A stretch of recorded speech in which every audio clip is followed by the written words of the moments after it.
Hi Julian, hi Victor, and the rest of you guys who are following the round. This is Menorca, round 5, English broadcast, direct from the venue. I've had the chance to interview several players in previous videos, and I hope this afternoon will be a fun round like this morning with some really interesting games. And I mean, I was just saying, I interviewed some really good players, and look who appears through the door. My friend, my dear friend, Mr. Grandmaster Miguel Illescas. Miguel. Hi Michael, how are you? How are you doing? Nice. I saw Kike before. Yeah, he was happy. He played very good game this morning. I said hello and wished him success for this afternoon. Yeah. It's a pleasure. He's a really nice guy. Yes, and, yes. Seeing him win a game makes me very happy as well. For him. A lot of people is coming asking him for photos this morning. Really? Yeah, this morning some journalists came. He gave some interviews, so he's really enjoying this experience because I think the last tournament he played it was Benasque 1993. So it was years ago. 31 years ago. He's never played an official game since then. That's it. Wow. And he was at that time he was playing for Atletico de Madrid. Yeah. I mean, he was not a coach. He was a player. Yeah. He was a player, and we were checking that he was playing not so bad. You know, he won some games. What if that 2055, 30 years ago? Yeah, it was. But hold on a minute. There wasn't rating feeder, so it was 2,200 up 30 years ago. Something wrong there. No. He must have played some games afterwards for sure. You think so? Because when in 1993, the minimum, the base air rating was 2,200. I came into rating at 2,200 in 92. Are you sure? Yeah. Completely sure. In about 2000, they started lowering down. Okay. Yeah. Okay, maybe he played some tournament in 97, 98, 99.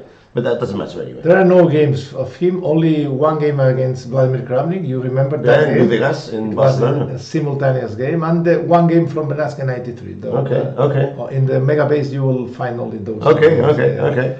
And now he's. Now you've tested me. Now you know I'm going to start looking at. Yeah, you can check. Yeah. You know how I am. Yeah, you can check. Okay, for those of you guys who don't know who Miguel Illescas is, let me say 2 or 3 important things. He's an international grandmaster, Spain's #1 for I don't know how many years, 20, 25 years. Now he's retired as a chess player, essentially. Wow. Yeah. Essentially, he plays very little official chess. He's doing a poker sidekick, and also he's one of the best commentators out there, and also he does a lot of motivational speeches and things like that related to chess and business. And of course, he has his own academy. Many things going on in Miguel's life. I'm quite busy all the time. Very busy. One of the other things, yeah.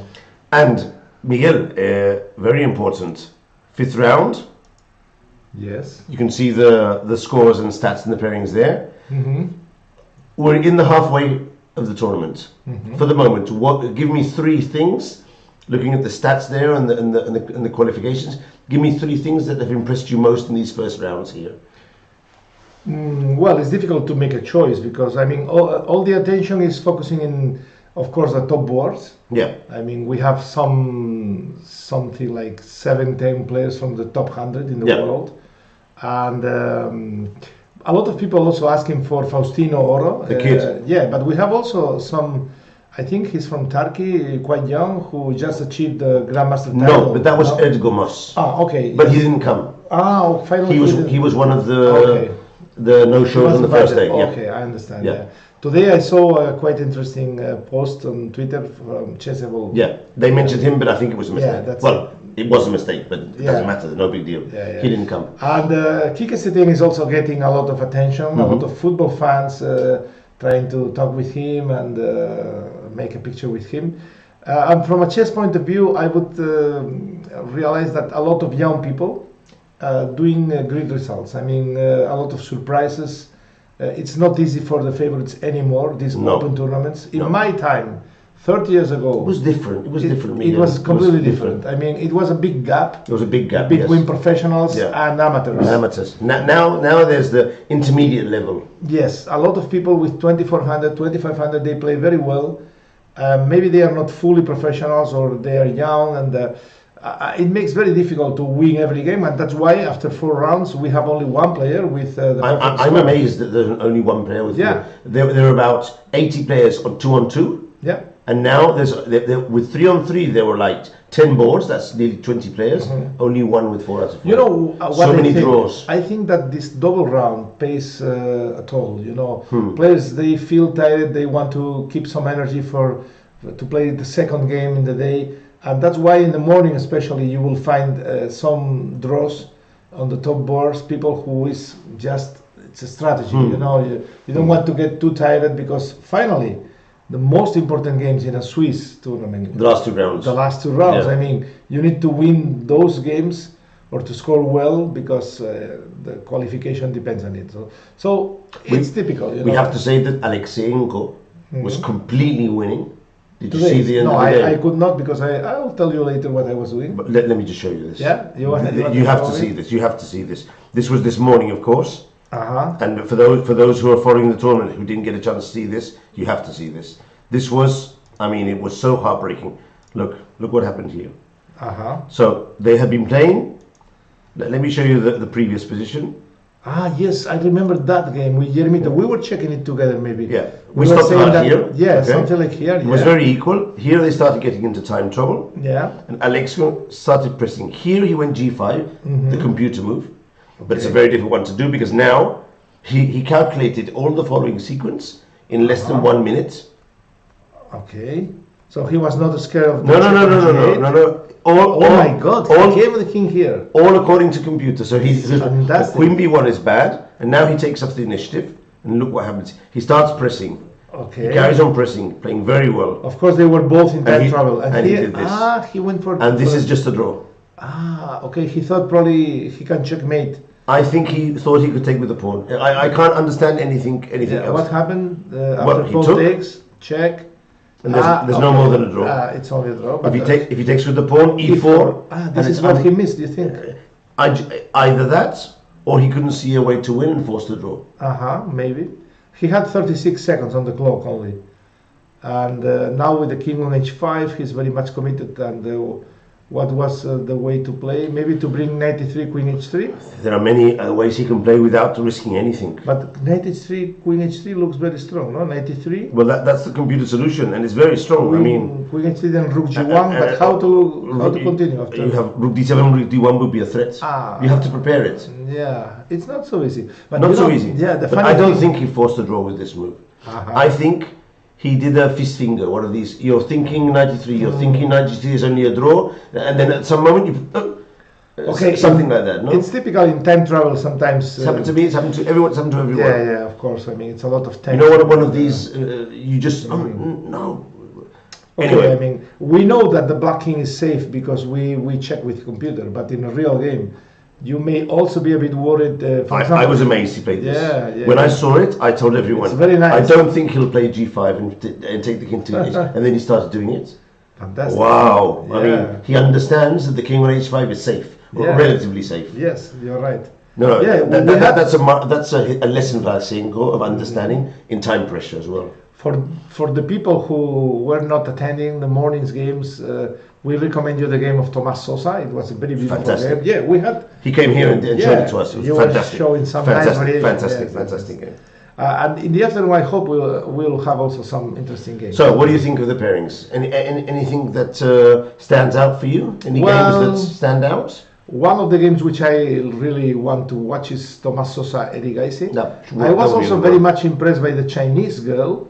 She is again on the top boards. I mean, this lady, the Chinese, very much underrated girl. She's playing maybe in board. Which board is she playing? But she's doing very, very well. You know which lady? No, not this girl. Yeah, Nihua something, no? Yes. But I think she dropped a point. Maybe is this possible or not? You think so? I saw her now on the top board. So maybe I missed something or. No, but Zuzhina, she's a grandmaster. Okay. Zuzhina, I'm getting confused with Zuzhina. She's one of the top Chinese players. Okay, yes. She has crossed 2,500. She's very young as well. I was mixing with the young lady. But there is the young lady, but I think she lost she's not last doing round. so. Zichen. Yeah, not she's doing 2.5 so out well. of 4, not bad. Huh? 2.5 out of 4. Yeah, she lost only one game against a very strong opponent. Look at this. Yeah, fantastic. This lady came from, but look, it's funny. She's played with Teodora, Yeah. Mutaki, and Meopatra. All girls. Yes. That's funny. It gives an idea of the amount of women who And play there's here. another Chinese girl, I think. She's also very, very strong. Yeah, here, Liu Meng. Liu There are Meng, many. 2.5 as well. They are so much underrated. It's amazing, you know.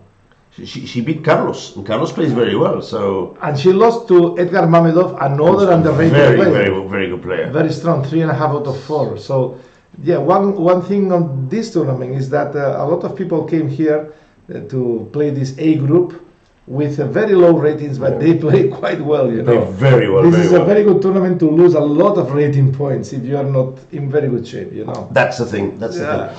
But that's why I told you the first round. I'm starting to notice that when players get paired against this type of player, they just don't show up, which is a pity. But of course, you're going to lose rating. If you play regularly against these type of players, you're going to lose rating, and not everyone wants to lose. No?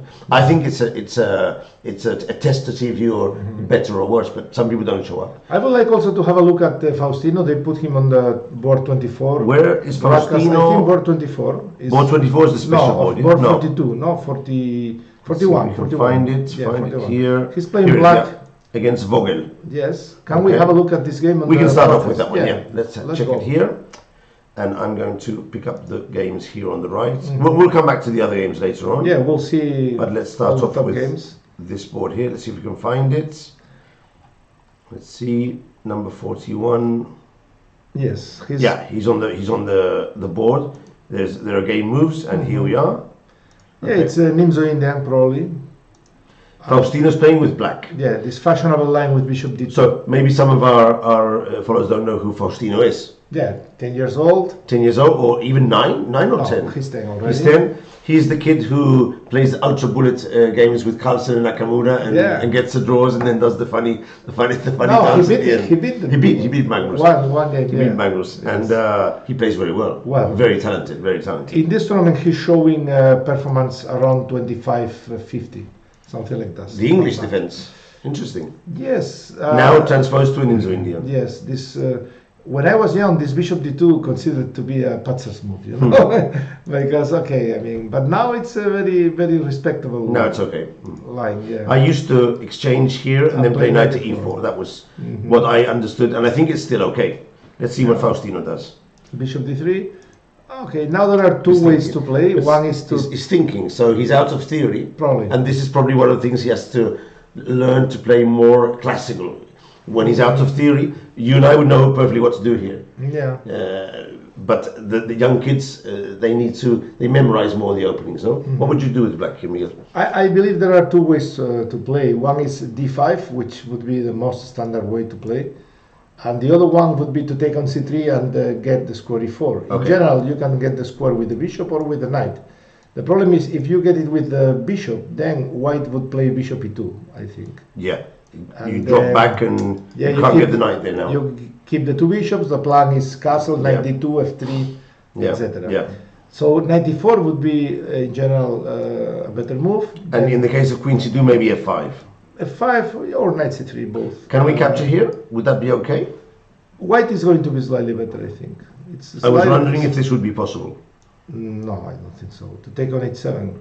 No, because later even g6. G6? Yes, and later queen f6. Or queen f6, and we'll probably a piece down. Yes, it's a piece up. No, okay. White has not enough. But okay, knight c3, queen c3. Queen c3. Yeah, white is slightly better. Just to play like this and knight d7. d7. Not a big deal, but white is slightly better. Yeah.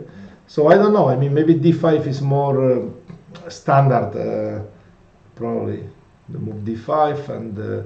Okay, white probably is going to take on d5 or but castle. Then drop back with the bishop if they play a3. It depends, yeah. It's possible, yes. I'm not so a specialist on this line, but black has a choice to keep the bishop alive or to trade on c3 would be also perfectly playable. I think, okay, it's interesting. We are going to have a game. This is the most important. So let's see what Faustino decides on this one. Sometimes you see some Berlin lines or Rui Lopez, which are so boring, you know. This is more interesting. Yeah, this is going to be an interesting game. Nimzo Indian gives interesting game. Okay, let's just check the first board where. So white, Klimkowski, he's playing with 4 out of 4. Yeah. And black, Aravind Chidambaran, very strong Indian player. But as It you was said, a risky line. Did you see knight g7? Huh? Yeah. Can we have a look at Yeah. the opening, or you were already checking? No, I hadn't started yet. Okay, let's have a look, because was it's giving a very, it's preview. very interesting.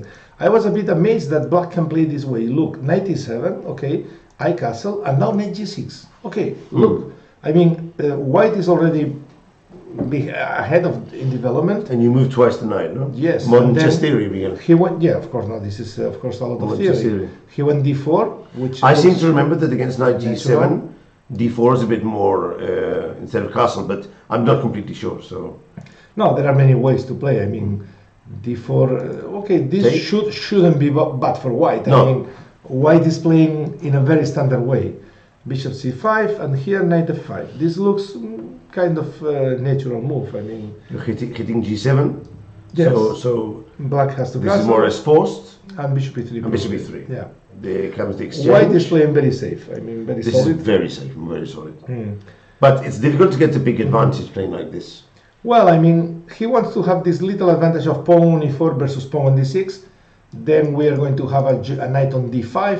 And then, okay, if this knight black plays c6, then he will have the pawn weak on d6. It's a very typical slight advantage for white. But for black, yeah. That's funny. Yeah. That's a laugh. That's a laughable move. I think he is planning some f5 in the future. Oh, f5, okay. d6 and f5, most probably, yeah. I thought maybe c6 and d5, but Also possible. there are many pieces there. Knight c3 probably, I guess. So c6 and d5, not D6. possible. No, I think he leaves the bishop on b5 is a bit out of play. He's planning to play f5. Nice. I think black tries to have chances to win, because look the ratings. I mean, of course, Klimkowski is a good player, 4 out of 4, but his opponent has 160 points more rating, and he's trying to find the way to... I'm playing very fast. Yes. This is an offbeat variation. I don't know anything about this, so he must have studied it a bit at home as well. Yeah, this is probably into his preparation. Okay, f4, I'm not sure I want to play this move, you know, because if black plays f5 and I have to take, then this pawn on f4. It's a bit Well, weird. I mean, okay, not bad, but it does play against the knight on g6. yes, but you know, if you play f4, one day you will have to play g3, because you want to give support to your pawn. Yeah. And then your king, white king, is going to get a It's bit going to be weak. angry, you know. I was so cool So here. you'd play maybe just queen to d2. I don't know, if he wants to play safe, you shouldn't touch the f pawn Okay. at this moment. I Okay. mean, So this is because more ambitious then. I think so. I think okay, maybe it's a right move. I'm not sure. But for sure, I mean, this is a fighting move, Yeah, f4. yeah, for If sure. you want to play quiet here, you can... Queen d2, Yeah. rook fe1, rook yeah, d1, Queen d2 is all right. bishop c4 maybe. If f5, you can simply trade everything, play bishop d3 and make a draw. I mean, if you want to make a draw, I mean, it's... but f4 is ambitious. Let's see. Let's see how it went. f4, yeah, how did he react? c6? c6, Okay, bishop c4, yeah. b5, okay, bishop b3. Now he's clearly testing this move here. f5, okay. Yeah, this is very like commercial. Lasker. This is Lasker's move, no? Didn't Yeah. Lasker do this once with f4 and 5? Let Yes. the knight go to e5. Versus Capablanca. Versus Capablanca, yeah. A very famous Yeah. game. No, the Okay. problem is that it was not an easy choice, but I think it was kind of strategically forced. Because if you don't play f5, you come back, let's say you play king h1. Then there is a risk that black plays f5 himself. Let's say take, bishop takes, queen d2, d5. And suddenly we have pieces which are out of the game. Yeah. Especially this bishop on b3 can be out of the game for a long time, and it's a bit dangerous, you know, strategically. So that's why probably f5 is kind of natural move for white. Of course, very risky, because now dark squares are very weak. I was thinking that maybe f6 could be an idea, or it's not so important. No, I think with the two knights near the king. Okay, let's say knight e5. This is going to happen. I'm not sure if you play queen b6 first. Let's check. Do you think so? No, knight e5. Knight e5. And now, yeah, the question He plays is, king h1. What would happen if he plays f6? it's the most natural move, f6. Yes, I agree. I think black is happy with his knight on e5, and he doesn't care. So something like 96. this, and just play this position, no? Yes, it's an interesting position. Yeah. Computer likes it for white, but that doesn't mean anything.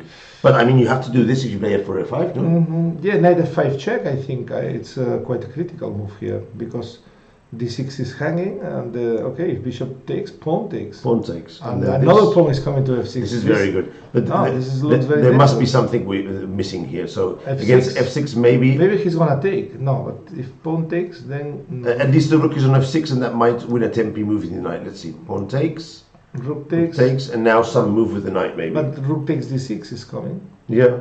But maybe the rook on d6 is not especially. Could it be knight d5? Knight d5 is a bit crazy, no? Knight takes d5. Pawn takes. Knight takes, and it's it's a disaster. It's a pawn up, yeah. No, I don't know. You know, it's computer. Rook Maybe g8. I don't know. It's a Rook strange g8 position. This is a very difficult position. But you know, the pawn on. My question is: did Black think after f5 or? No, he's playing super fast. He's still playing fast. Yeah, so maybe it's still his preparation. Specifically. He didn't think at all. You know, it's amazing. He thought. Okay, I'll leave. f5, 95. No, the move would be here, no? Yeah. Here, bishop b3. No. Well, okay. King check. He played quite fast. Yeah. He took nothing. So hold on. 3 minutes maybe. 3 minutes. So okay. But I didn't like the way white played because if you play f5, you have to play f6. Come on, I mean, otherwise. Now he played king h1 and black of course played knight g8. You know. f6 is the computer move. Yeah. Yeah. But because now knight g8, black's slightly better. I mean, what is this? Now he's going to get a grip on the black squares. Yeah. That's strange. Yes. You have 3 pieces here that don't have good squares now. Well, I mean, maybe his idea is to push later g4, g5, but or maybe capture the pawn on d6 with queen d2 and rook d1. We have queen e7, rook d8. He gets there in time to defend. Yes, not so easy to grab this pawn. Strange. Yeah, strange. Also, black has the typical move a5. You need to play something like a4, then b4, then you move the knight, then knight f6, attacking on e4. Suddenly, everything is working into black's favor. I think bishop a6 afterwards. I didn't like at all. I mean, the way white is playing, you know. In fact, yeah, he played f5 quite fast, no, white? Well, f5 is not bad if he plays f6. Yeah, and then he stops. He was thinking for a while, and then finally he decided not to continue with f6, to go king h1, which looks quite a poor move. Okay, so we will see. There might be an explanation here, although he is a 2500 player. He might have thought that he can play king h1, and the only way for black to stop f6 is with f6 himself, which might not be so good. Yeah. But then he missed knight g8. You think so? No. That's my only expectation. I mean, he's a very strong player. Knight g8. Could he have missed knight g8? It's a very obvious move to me. You want to do something with that knight, and okay, knight g8 is. I'm just trying to find an explanation. Yeah. I have no idea. No, I don't. I think sometimes players, okay, you play f5 quite fast, and then you think, come on, you should think before, because after f5, it's obvious that your opponent is going to play knight e5. Don't give him this information. If you're going to play f5. You need to play immediately later after 95 the next move. Yes. Not to think yes. later. Yes. Pawns don't go back, you know. Yep. It's a very committal move. But it's easy to talk when you are of not course, playing, you know. We're just giving our opinion. Yeah. Everyone can listen or go somewhere else. I mean, I mean, I'm not criticizing the player, but chess is very difficult. Chess is very difficult, we know, and we have the possibility of moving pieces back and forward, which always helps, no? We're players ourselves, we know perfectly well that chess is much more difficult, no? But that's the beauty of chess. But this is a very dangerous, strategically very dangerous position for white. Okay, so Aravind has a good position, and we'll see what happens. Let's go to the next board. Probably he's slightly better, where this is an interesting game. Sosa against... Yes. And shaping up here. So, okay, this looks like a theoretical position. Sicilian, yeah. Okay. This is a sharp Schwenningen Sicilian. Okay, let me tell you an anecdote from this morning with Thomas.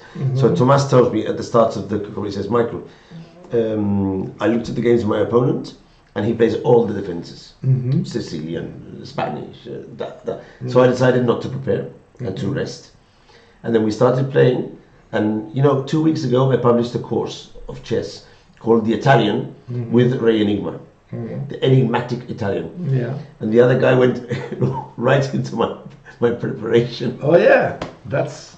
And I asked him, but do you think he did it on purpose I don't think so. I think he just thought that maybe he could play the Italian as me. So it goes to show, no? Sometimes you prepare a lot and nothing happens. Other times you just don't turn on your computer, and the guy falls into your preparation, no? Yes. It may happen. How did they reach this? The A3, the A3 anti. And then I play this sometimes, but I've never thought it was very good. But if we transpose to the Shevin engine, then I'm happy with that. Yeah, it's a way to leave the most known theory. In my books, I have a variation where black plays bishop e7 castle and d5 straight away, and theoretically that's the best way to equalize. But many players do this. Yeah. So this is theoretical. As soon as black gets in b5, we normally do a3, as you know. So it's a transposition. Yeah, black should maybe try to play differently. Yeah, maybe this and e5. This is b5. Yeah, if you play e5, I think it's taken queen g3 or something like that. Yeah, in this move order, probably it works. Yeah. And now I do know that at some point it doesn't the rook comes here. Michael, No, it doesn't work. Oh. No, because if you, I like e5 here. Okay, e5. If pawn takes and queen g3, then bishop c5. There's nothing's happening on f6. No, here. Okay, it's the king is on g1. I mean, that's why this works for white if the king is on h1. Not this way. This is immediately equality. I think. So white should then just drop back with the bishop. Then probably yes. This is a game. Yeah, this was possible. I think this is very safe. For black. He played b5. Okay, then if you play b5, you go to standard theory. Standard theory. A lot of theory here. And I remember having analyzed this some time ago. There was an idea with bringing the rook over, and when black plays like this, then to play the knight to d1 to f2 to d4. It's very old. Something like that. I was studying this 35 years ago. And the bishop on d3. And the bishop on d3. Yes. Let's see what happens. The most difficult decision for white in this line is where to place the white bishop. This one here. Yeah, because if the bishop goes to d3, you leave the square h5 for the knight, which is quite important sometimes in combination with knight h5, knight takes f4 and e5. Yes. But if you put the bishop on f3, then you lose grip on the attack on the king side. So the bishop would like to be in both places. I always go to d3, but sometimes knight h5 is a problem. Yeah. But on f3 I never like it. And then they play king h1, which is a very useful move. And sometimes they even bring the rook to e1, waiting for the decision where to place the bishop. Okay. And black here has so many moves. This is one of the positions in the Sicilian where black has more moves, you know. He can play, it's so difficult this position. Rook e8, rook d8, rook fc8, rook a b8, rook a c8, rook a d8, so many moves. and rook a e8. All rook moves are possible. And the bishop c6 maneuver also as well. King h8, there is a lot of theory, bishop c6. It's so difficult to play this position, you know, I hate But it. not knight d7, that's the only one he can't do. Yeah, this is still too much, okay. No, because sometimes that's a move you see in the Sicilian, but not here. That's the only one we can't do here. Yeah. And also d5, e5 generally is good for black, for white. If you want to say a move which makes some sense, is knight takes e4. I mean, knight takes e4, knight takes e4, and okay. But of course, you say goodbye very quickly. When g7 mate. Okay, so king h1. This is one of the main lines. A lot of theory here. Black improves the position of his rook. Is he trying to do this? e5 probably is. But to do e5 is so difficult, no? No, e5 doesn't work. Pawn takes e5. Exactly. So what is he trying to do? d5 then? No, or to stop e5. I think you're trying to improve the position of your rook, first of all, and then white has to decide where to put his own rook. Sometimes it goes to d1 or e1, and the bishop f3, d3. It's a game. But you're no longer going to put the rook on c8 then? I'm not going to say it's a waiting move, the rook d8, but it's a move which is not committing black to anything, kind of improving a little bit the position. I'm waiting for white to show his. And maybe you're right. Maybe if e5, pawn takes, and then the bishop is hanging on d4. In some variations, maybe. This is one of the ideas. Rook e1. Let's see what he does now. And knight e8. Knight e8. Oh, this is a deep idea. I don't know this. This is a deep idea. Maybe they. But he's thinking as well, Eddie Gaisi. Yeah. Maybe he's not completely sure. Sometimes these lines you forget. You know, but it's a long time you don't check them, and then you have to remember. and there are so many details, so many move nuances, orders. But okay, knight e8, it's not a brilliant What's he trying move. to do? Is he trying to play this? Bishop f6. Or is he trying to play this? Well, what's he trying to do here? I have no idea. What's he trying to do here, Miguel? Probably bishop f6. That Probably could bishop be f6. no. Okay, if I would play now with black, I would consider this move because I want to, in general, to trade pieces. And get this strong bishop this off is here. a very active piece of the opponent. Okay. So why not bishop f6? I think. Okay, so now we understand what he's trying to do. Let's see what Thomas does. And white doesn't Thomas have e5 white because the rook on d8 attacks on d4. So it makes a lot of sense. Some questions here. What about something like queen f2 attacking bishop b6? Yep. That would make sense. But then okay, then you are a bit far from. Then maybe he goes rook c8. Yeah, it's very possible. Goes back. Yeah, and then the queen is misplaced. And the queen is not so strong on f2 than on g3. Okay, it's equal. I was thinking, I'm sure it's bad, but I can't help thinking about bishop takes g7 here. Which one? Bishop takes g7. Come on, Michael. You just crossed my mind. You were eating something very spicy. Knight takes and then f5. Yeah. Can this get me anywhere? No, it doesn't work. I mean, it's bishop f6, for example. Bishop f6. Or f6 also. I mean, there are too many. f6, I thought about f6. It's a bit, I thought big pawn takes pawn. 6 and then 95, some compensation. But yeah, bishop f6. Let's just check it. Yeah. But it just can't be good, no? Take, and maybe this here. Yeah, this is immediately winning, no? It's a piece up. Yeah.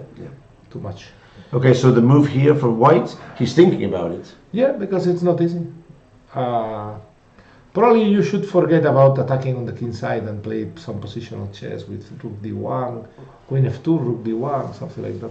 But then black hopes to be able later to attack on the queen side, bishop c6, queen b7, a5, b4. It's going to be interesting fight. Let's have a look at the other games because let's cross. It's too early. Sarin against Yermito. This is another Ruy Lopez. Yeah. Let's try and find something a bit more attractive because this is very. Van Forest. He's playing interesting games. Oh, this is a very similar Sicilian. Nice. Nice. Okay. Okay. Van Forest. I've seen this recently. Bishop c4 and then a4. So trying to play a la Fischer, but without allowing b5. b5. Okay. It's fun. I've never analyzed it, but I suppose knight takes e4 must be bad for some reason. But because normally you play bishop b3 to prevent this move. Maybe if knight e4 maybe take d5, we can even play bishop d3. And that's also slightly better. a4 is very useful in many lines. So we're in this position now. Yes. a5.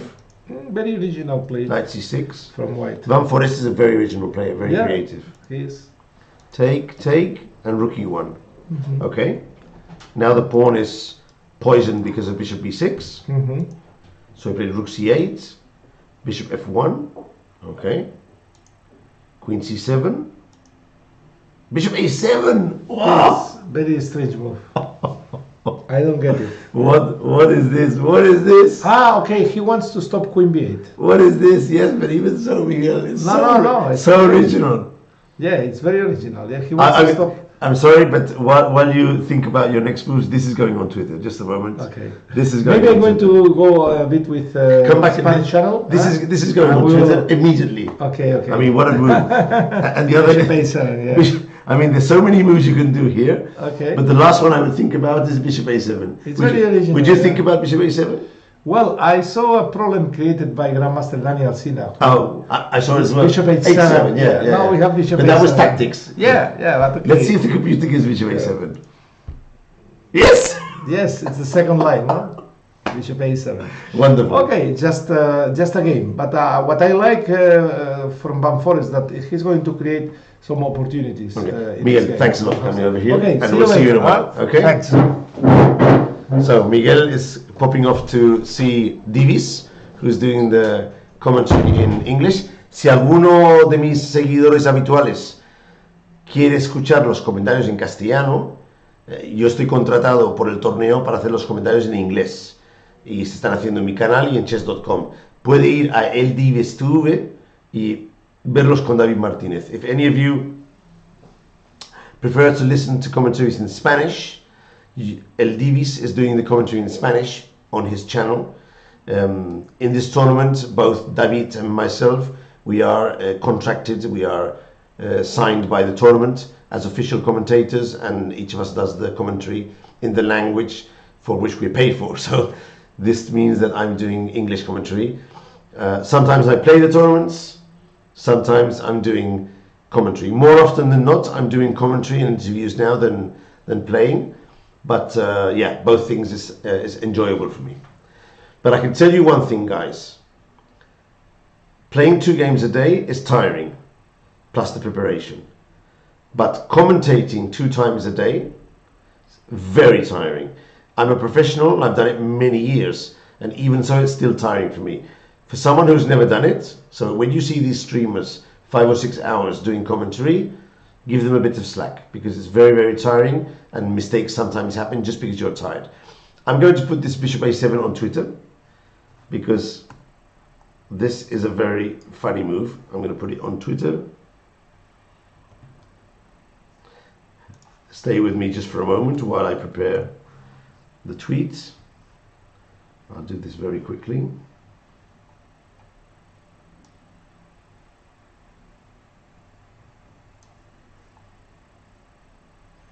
He's such an interesting player, Van Forest. He was one of the seconds of Magnus Carlsen, so Carlsen obviously thought he would be a good addition to his team.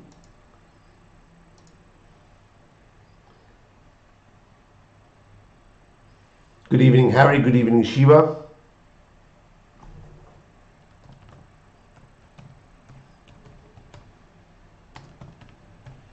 Let's put this one on Twitter. I've seen that this is something that other... You're going to see me do it. Look how I do it. I pick up Twitter, post, pick up the image,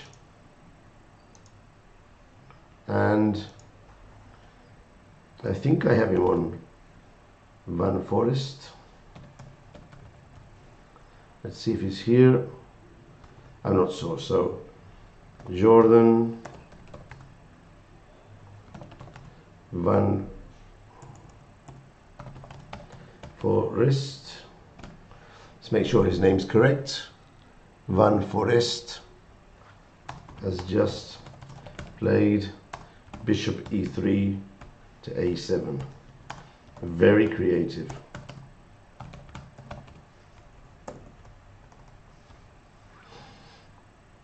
And let's put a couple of tags here. Open Menorca.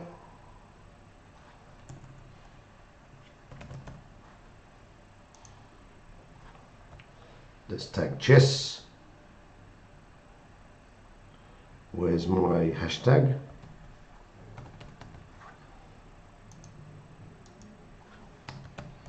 Round 5, Menorca open. Okay, so let's post this tweet and get a bit of traction on social media. Van Forest won Tata Steel with Max Warburton as a second. You are right, Harry. I know he won the Tata Steel. Not sure if I seem to remember Warburton was the second here. Yeah.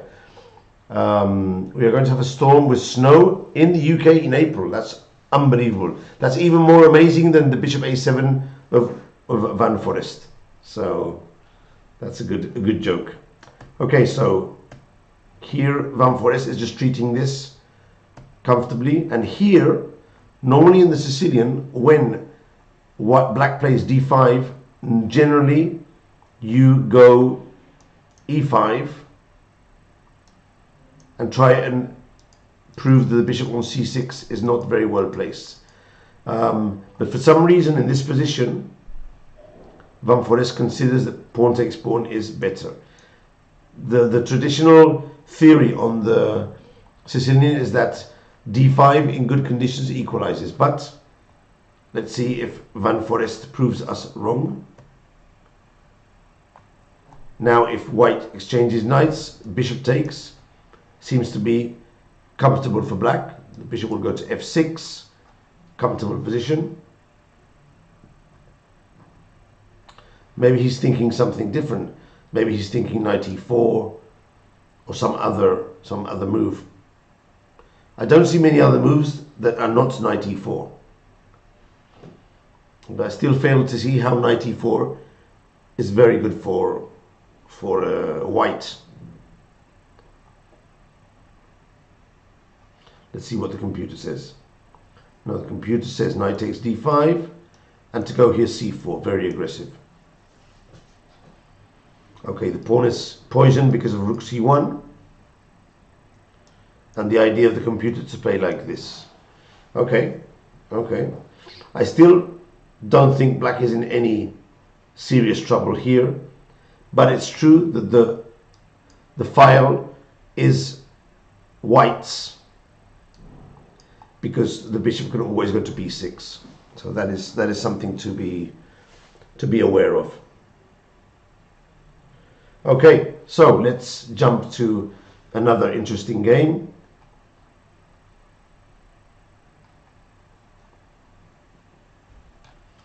We checked on Salin's game before, so we'll come back in a while.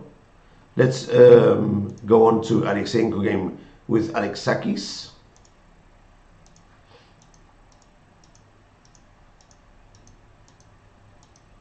Okay, a normal Sicilian. This is a rare move, not very theoretical. Let's see how it turns out for Alexakis.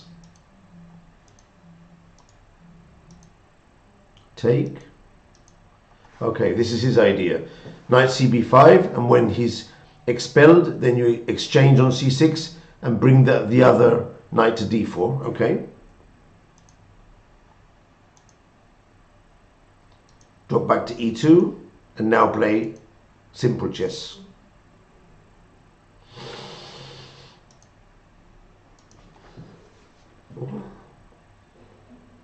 Okay, so how is black going to deal with this f4 move? Let's see.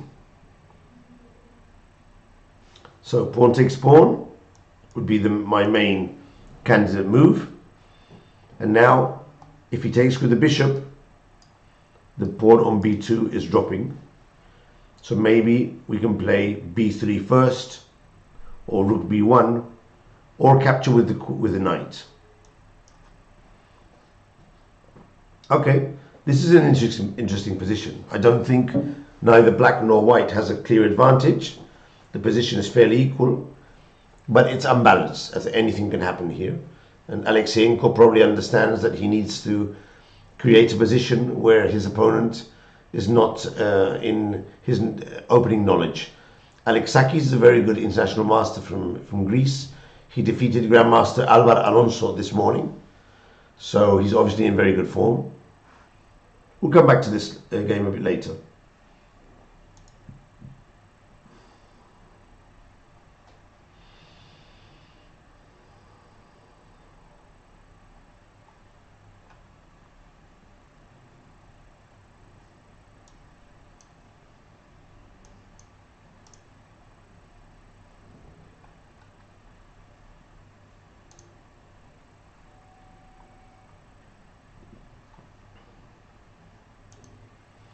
Ido Gorstein with white against Max War Mirdam with black.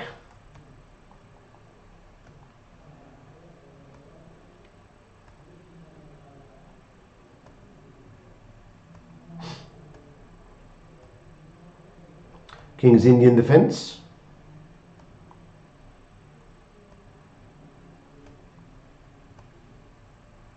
Aggressive line with bishop e3 and g4. So black doesn't go for the e5 line, prefers to play it safe with c6, rook b8, and now if white castles long, black is prepared to launch an attack with b5.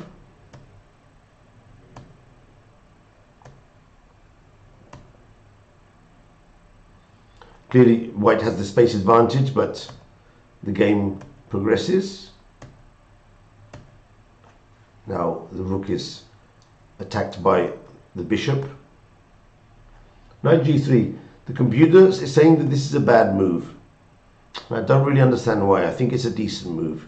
So why is this a bad move? Maybe because there are other better moves. For example, the computer suggests rook to c1.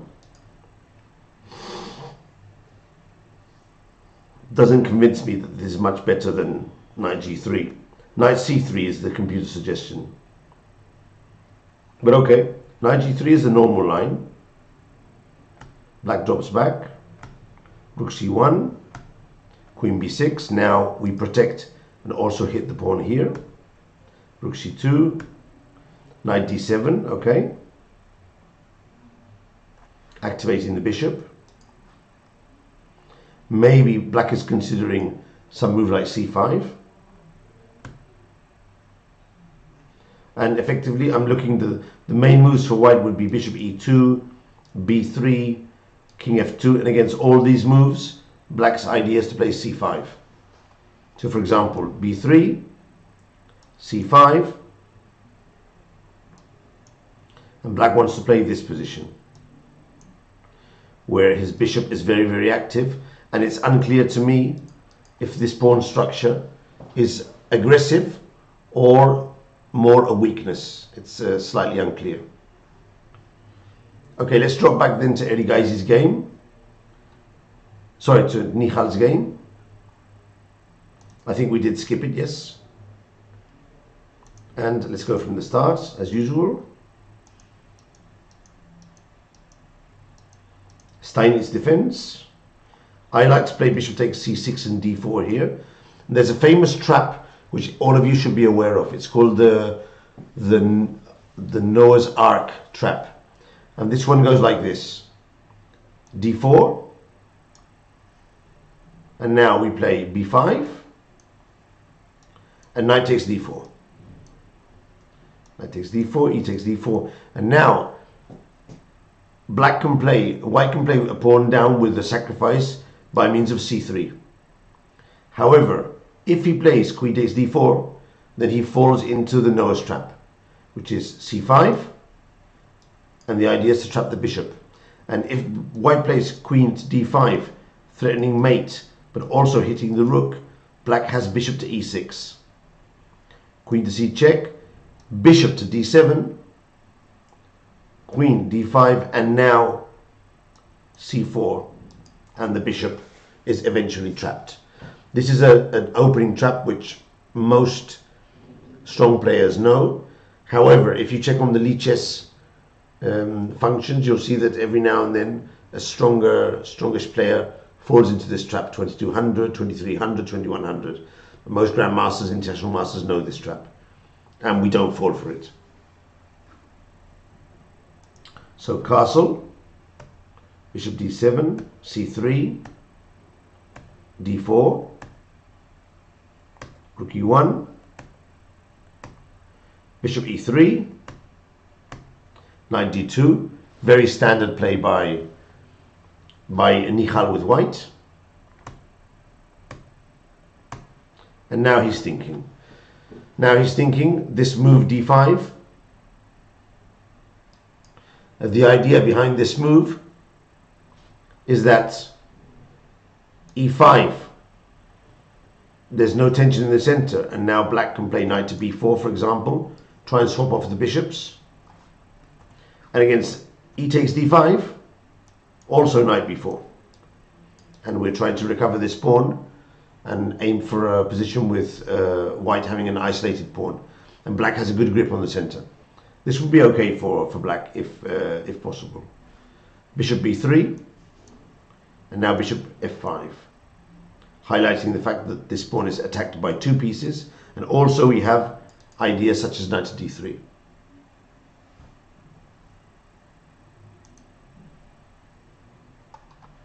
So what will our friend Michal play here? Not totally sure. He's been thinking quite a while on this move. I think he's been thinking about 10 minutes, 10-15 minutes. So it'll be good to see what he comes up with when he finishes his thoughts.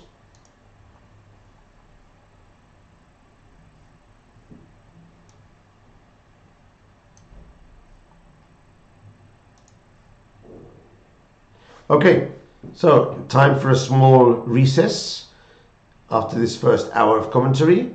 I'm going to go and have a small break and come back with new and fresh ideas, and we'll see some of the very interesting games. So I'll be back.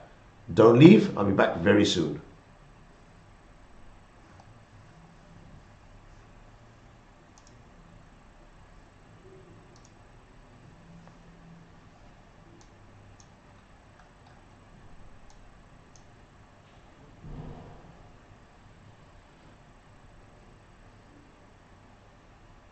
I'll be able to prepare this a bit better.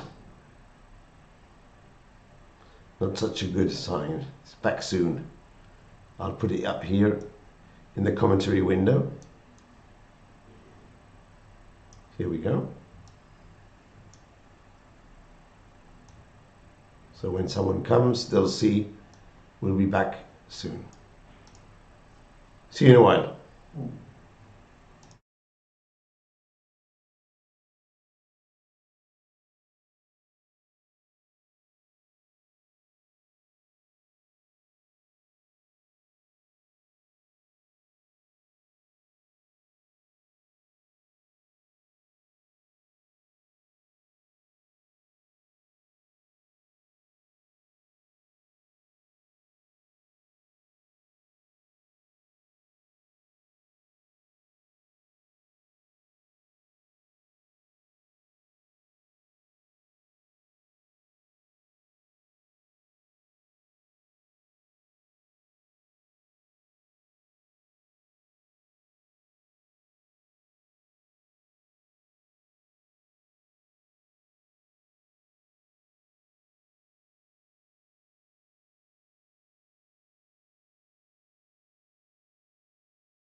We're back with the commentary, and I just had the chance to go for a walk in the playing venue. I went 10 minutes walking around the playing venue, checking out the games, and also for me it's quite important to get a sort of flavor of what's happening in the venue. So when I come back to the commentary, I have more or less an idea of how many people are still playing, where the boards are, the tension, the atmosphere. So for those of you who are not here who would like to know a bit more about the tournament, this is an Open, the third edition of the Open, here in Menorca. Menorca is a small island in the Mediterranean Sea, which pertains to Spain, the Balearic Islands.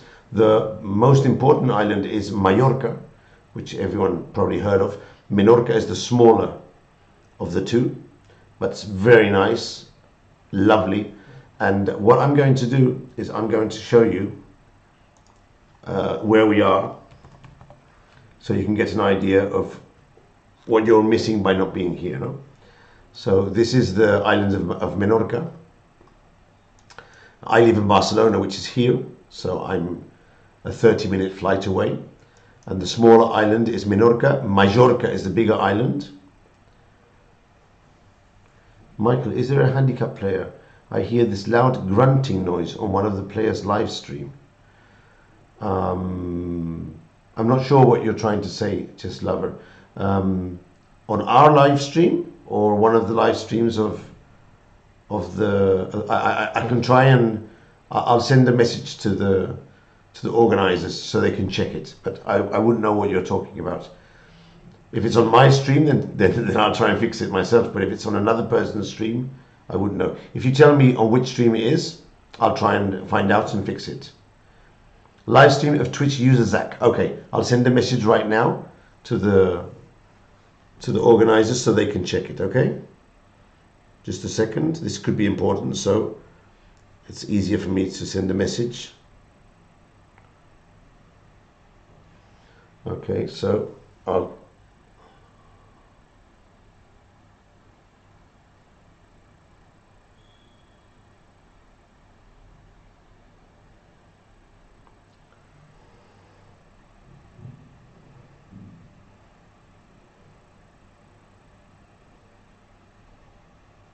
Okay, so I've done that. So as I was saying, this is the Menorca. Now also there's a very, very small island here called Ibiza. And next to it, the even smaller island is Formentera. Next week, they're doing the tournament in Formentera. I played Formentera last year, and it's wonderful. So if you get a chance to come to Menorca or Formentera, I wouldn't miss that chance. Now, we're in the Canal Bosque Menorca complex. So you'll see it now here. We're located here, just under one of the ends of the island. And as you can see, this is where we are, and as you can see, it's a very nice beach and complex. And of course now it's still a bit cold, but it's the weather is reasonable, and in August and July in summer this is amazing. The beaches are absolutely wonderful, and we're in the hotel called Mar Senses, I think it's called Mar Senses Paradise, this one here. And I'll put a couple of photos on for you so you can see where we are. This is the hotel where we're currently now. So let's do a bit of publicity of the hotel.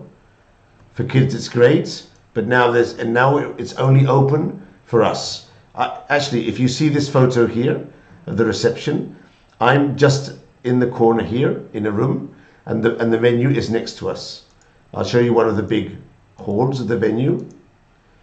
Of course, bear in mind that now it's this is the complex from up the top. The hotel is here, and there's loads of apartments where players stay. I'm staying in the hotel. Of course, in summer it's wonderful, and you can get a lot of nice moments in the swimming pool, in the beach, etc. Now it's not so nice, the temperature. We're about 18 degrees, so not really good for the swimming pool, but it's okay to go for a walk, etc., etc. So if you can come to one of these tournaments, I can tell you for sure you'll enjoy it. And also bear in mind that this is a yearly tournament. I'm in the Marsensis. The Carema is the one next to us, which is the other hotel where the B group is being played. That's what I was going to say. You can take into account that if you're a low-rated player, let's say you're 1,500, 1,600, and you don't really want to play in the top group with all the beasts, you can play in the B group, which is, I think it's 1,900 down, and that's a very relaxed atmosphere in the hotel next to us, another very good hotel. So whatever your level, you can play these tournaments. You just need a spare 1 week, and of course, please remember this is double round. Double round means you're playing in the morning and you're playing in the afternoon. So you don't have much free time to do any touristic activities unless you ask for a buy. But if you come from outside Europe or outside Spain, you're not going to come here and start missing rounds. If you want a daily tournament with 1 round and the morning free, then you should go for either Formentera or any of the other tournaments in Spain, for instance, Benasque in the mountains or Samui Sitges. These are all tournaments with free mornings, and the game starts about 4:30 or 5 o'clock in the afternoon, which allows you to spend the morning doing anything you want to, and then playing in the afternoon and enjoying both the tournament but also the venue. Menorca is double round. So, however, tomorrow morning there's no round. It's a free morning, and there's only 1 round in the afternoon. I think they're going to organize some football game. But most players tomorrow will just rest, maybe have a swim, go for a walk. And I will probably take advantage of the morning to have breakfast and then just go for a walk with some of my friends. Or I might go to the football game.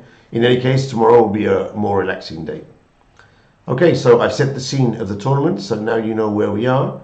And the thing is, when I turn on the cameras, my computer starts going very slow, so I'm not putting the cameras on, but you can get a sense of the tournament through one of the live streams of Zach or any of the others. Let me check the message I sent.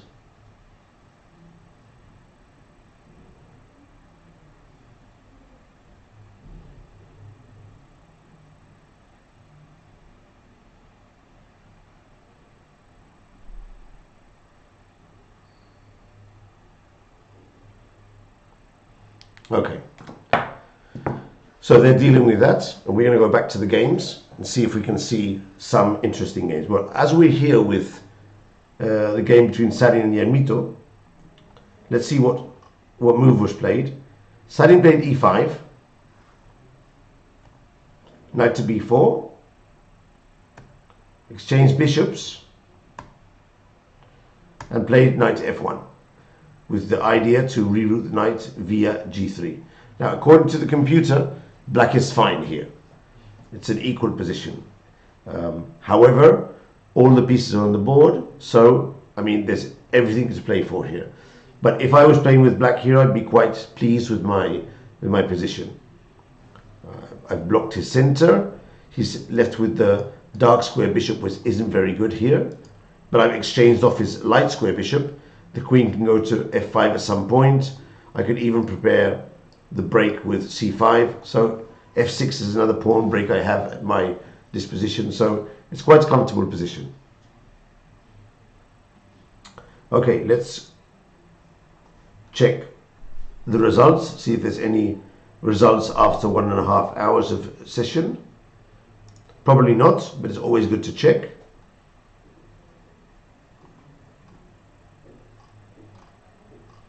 No, doesn't seem to be any results. Would pop. I think the computer's still trying to process this petition. So we're going to see another game. Meanwhile, okay, we haven't seen some other games, so let's check the game between Agmanov, International Master Agmanov, and Grandmaster Chopra. It's a Caro-Kann advanced variation, and this fashionable h4 h5 bishop d3 line. These lines have come into fashion basically because strong players are making courses on the variations, and you can learn them, try and understand them, and then start playing them. Take, check, b4. This is new. I didn't know this move. Traditionally, we would play bishop d2, and black was always thought to be doing well after queen a6. But nowadays, this is not so clear, and the computers have demonstrated that even in this ending, white can find some advantages due to the space advantage. Of course, you have to have very good technique to be able to win these positions. But white's played b4, which is the second computer move, and the idea is that if black captures the pawn with check, then you go knight to d2, and it's not so easy for black to exchange the queens. For example, queen to b5, now you can play c4. Sorry, c4, pawn takes pawn, and I think knight takes pawn. And here there is quite good compensation. Rook b1 is following, and maybe knight f3, castle, and there is quite interesting compensation here. Still seems to me that it's unclear. For example, here against this check, we just play king f1 maybe, no? And now rook b1 is starting to become a bit of a threat. Knight on d6 as well. These are modern lines that appear and are analyzed quite well by the computers. Okay, so black has played queen a6, and now white plays e6, queen takes d3, e takes f7. Interesting, c takes d3 as well, and to play this position. Interesting. I don't think white is better, but at least both of them have double pawns, and it will be an interesting strategic battle. Anyway, white played e takes f7, and I don't think white should be better in this position. We do have the e5 square, but in exchange there are two weak pawns, so I suppose black is okay. Yeah, black should be okay here and happy with the unbalances in the position. When you're a better player, you're generally happy to have a queenless position with pawn weaknesses, because you're better at strategy and you can outmaneuver your opponents further on in the game.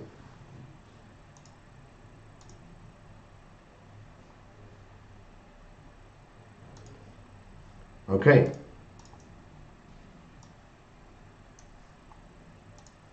So now we're going to progress to another game.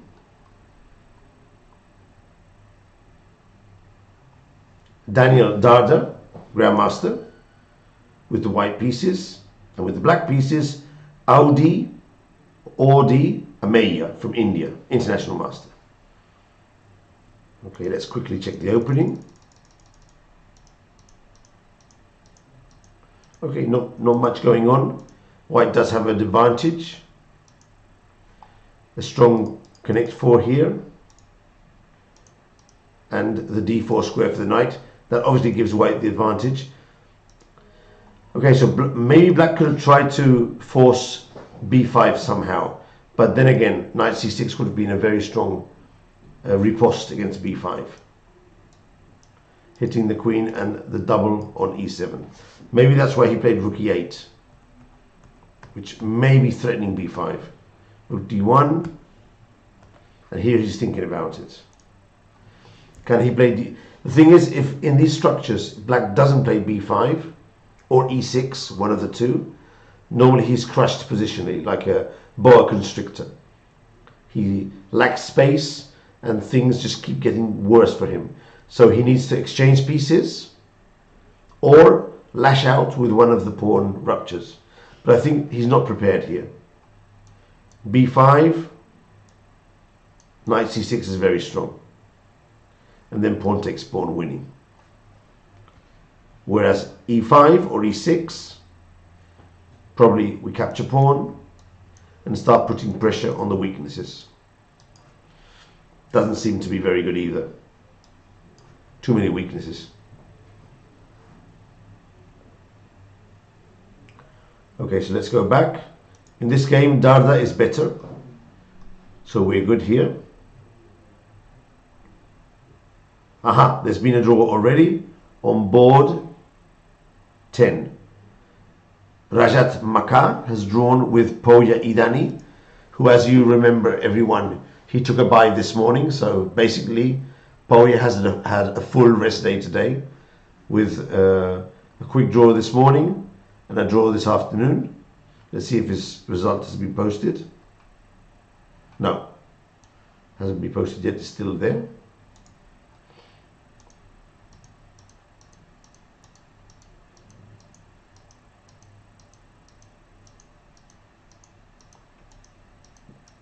Very safe, Poya. Very safe. Hanging pawns, but very safe. Okay, in case of pawn takes pawn, I suspect the rook e1 would recover the pawn without much difficulty, because bishop f5, I think white has knight h4. Yeah, this would be okay. And we swap off the bishop and then recover the pawn. So black played d4, e5, take, take, take, take, with a draw offer. Well, the position is equal, but Poya has 150 points more than his opponent. So it's a bit weird that he accepted a draw here in an equal position. Maybe they're friends, maybe he needs more rest. I don't know if he's come from another tournament before this or exactly what happens. In any case, he's opted for a draw and he gets a full day of rest, and tomorrow morning even more rest. So Poya will be very fresh for the last games of the tournament.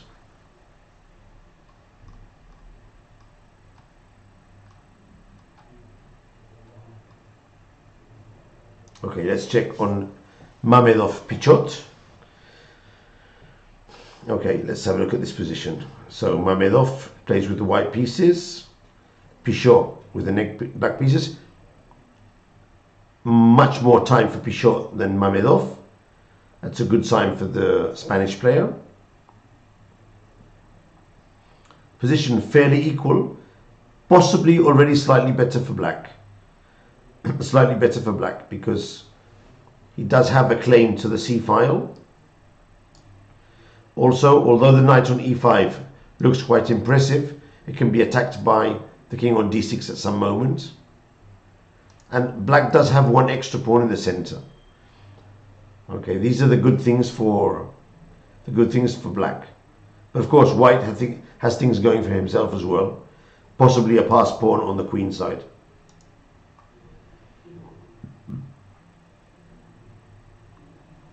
Makes sense to double rooks here. But for some reason the computer doesn't like this move. It seems very natural to me. Let's try and understand what's happening here. Okay, rook c8 is an okay move. But the thing is, the computer doesn't like it because it sees a much better move. Doubling rooks, the computer says the game is possibly equal. But the computer suggests a move which would give the advantage to black. And I agree with the assessment. The move is as follows. Rook takes rook and bishop takes bishop. And now white has a double pawn on the b file, which is weak. However, I suspect that Pichot is not sure if he wants to do this, because white does have the file and also he does have the c6 square for the knight. So if I'm looking at this with black and I'm thinking, okay, I can exchange rooks, exchange bishops, it's all good for me.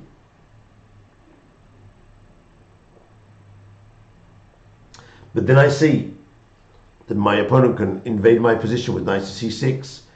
I might be slightly worried. The computer gives here knight d7, exchanging the knight. That's a good move. And if white plays knight to c6 check, we go king to d6, and then we can gradually occupy the center and gradually get good squares for our pieces. We do have knight to c4 as well if we need to block the c-file. Okay, so we'll see if Pichot is able to understand this transformation and play accordingly. Let's jump to another game.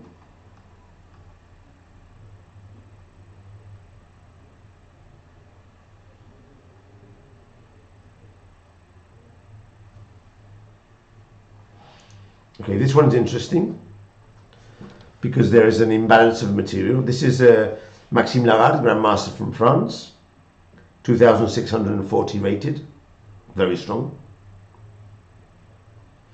And with Black Zhu Jina, one of China's top female players. I think she's only 19 or 20, very young, and already a Grandmaster with 2463.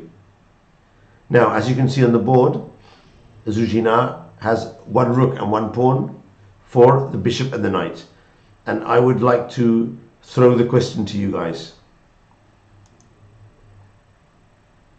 If you had to choose a side here, would you take the rook and the pawn, or would you take the two pieces?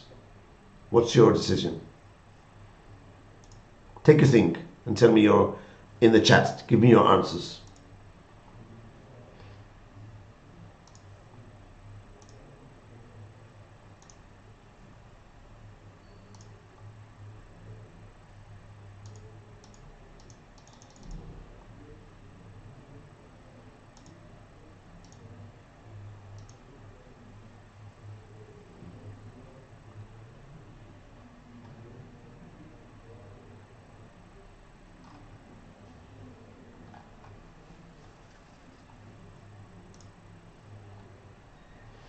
Francis Xavier prefers the two pieces. Anyone goes for the rook and the pawn?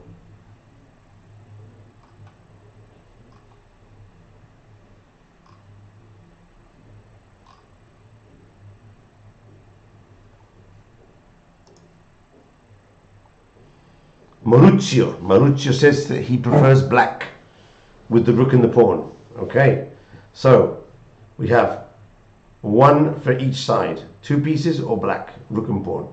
Okay, the idea normally is that two pieces are better than the rook and the pawn, generally. So in most positions we will be choosing the two pieces. I think that's clear for everyone here. However, chess is a very specific game, very concrete. So we have to take into account the specific position to decide on the answer. Now in this position, if the rook has several files and a passed pawn, I would normally take the rook towards the ending. However, if the two pieces coordinate well and there are no passed pawns, I generally take the two pieces. So I would take the bishop and the knight here, but I know I wouldn't be much better. I know this is a game with two rooks in the center, possibly capturing another pawn. I wouldn't be sure at all if I have enough material to win. I would also take the two pieces, but unsure if it's going to be enough for the win. So yeah, the game could continue with rook fd8. This would be a very logical move. And now white has to try and coordinate his two pieces. Knight c4, take, and this is the sort of coordination which would make me think that now I can try and win, because my own rook attacks his pawn on a7, so now he has to put himself slightly passive with moves like rook c7. My knight and bishop are defended and also prevent any of the black's pieces coming into my position, and now I can calmly play b3, f3, bring the king to e3, and once I've finished my development, then I can start pressing with rook a6 or rook a4 and start hitting all his weak pawns. So in this position, if white exchanges queens, I think he'll have good chances to go for a win in the endgame. Especially if black's rooks can't invade his position. Now, if black's rooks invade black's position, then there might be trouble. For example, if we change queen straight away. Now this would be less clear, because this variation here is very dangerous. We hit this pawn, we hit the knight. Let's say we protect the pawn. He could give away the rook for the knight. And now there's a trick. Check and check. And now it will be black going for the win after winning the pawn on b2. And possibly winning the game.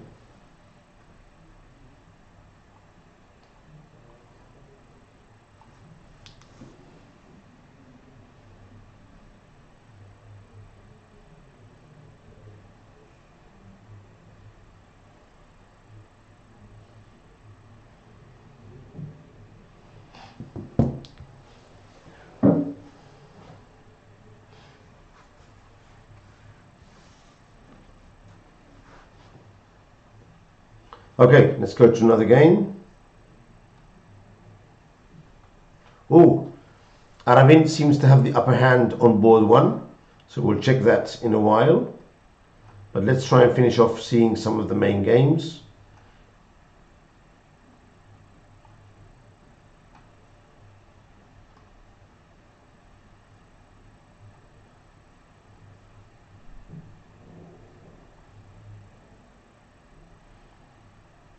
Yes, chess lover, I agree. That would be a good way to try and... But that's many moves to try and get the position. Let's check Faustino. Very good. Faustino, the 10-year-old kid playing with the top guns here.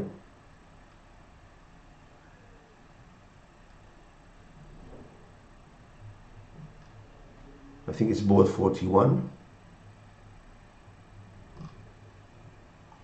Here we go. Okay, so we left the position here quite a few moves ago. You can see Faustino here on the left. He's only 10 years old and dances around. It's always, I saw him before when I went to the venue. He was standing up, walking around, checking out the positions of his friends and other players. He's a sponge. He's a typical kid who listens a lot to how other players are playing, absorbs the information, and he's very good tactically and very strong. I'm going to show you something on the screen. Let me see. I'm going to put Faustino wins Magnus.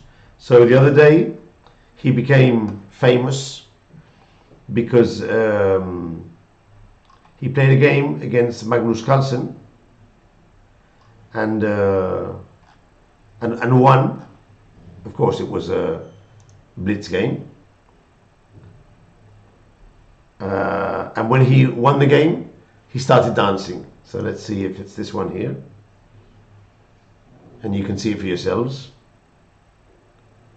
Yeah, this is his channel. So you can see him here playing. It's ultra bullet, so it doesn't really have any... Did you see how he did the pre-move pawn takes pawn? It doesn't have any importance. It's more just a fun thing, no? As you can see, he's doing a lot of pre-moves, so it's clear he's very fast. So I'll go up, and at some point the position is more or less equal, but at some point Magnus drops his knight. Well, actually it's Magnus playing for a win here, and at some point he drops the knight. Let's see if it's here now.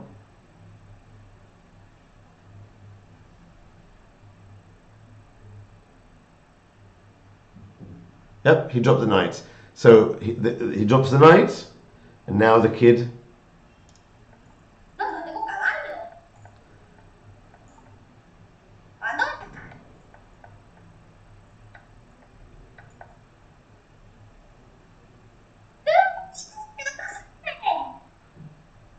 There he goes. So you can see, it's quite obvious he's a very talented player. If he's able to do that with 10 years, plays so fast and with certain accuracy against Magnus Carlsen. Of course, it's just one game. It's hyper bullet. Magnus plays thousands of games every day, so it's not so important. It's a fun thing, more or less. But that's Faustino. Now here he's playing classical chess. For the moment, he's doing quite well. He's won one game and drawn 3 games against strong opposition. Today he's playing with black against another very strong player. So let's see how the game went.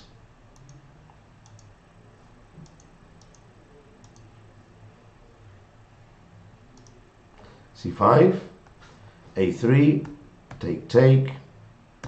I think he's more or less out of theory.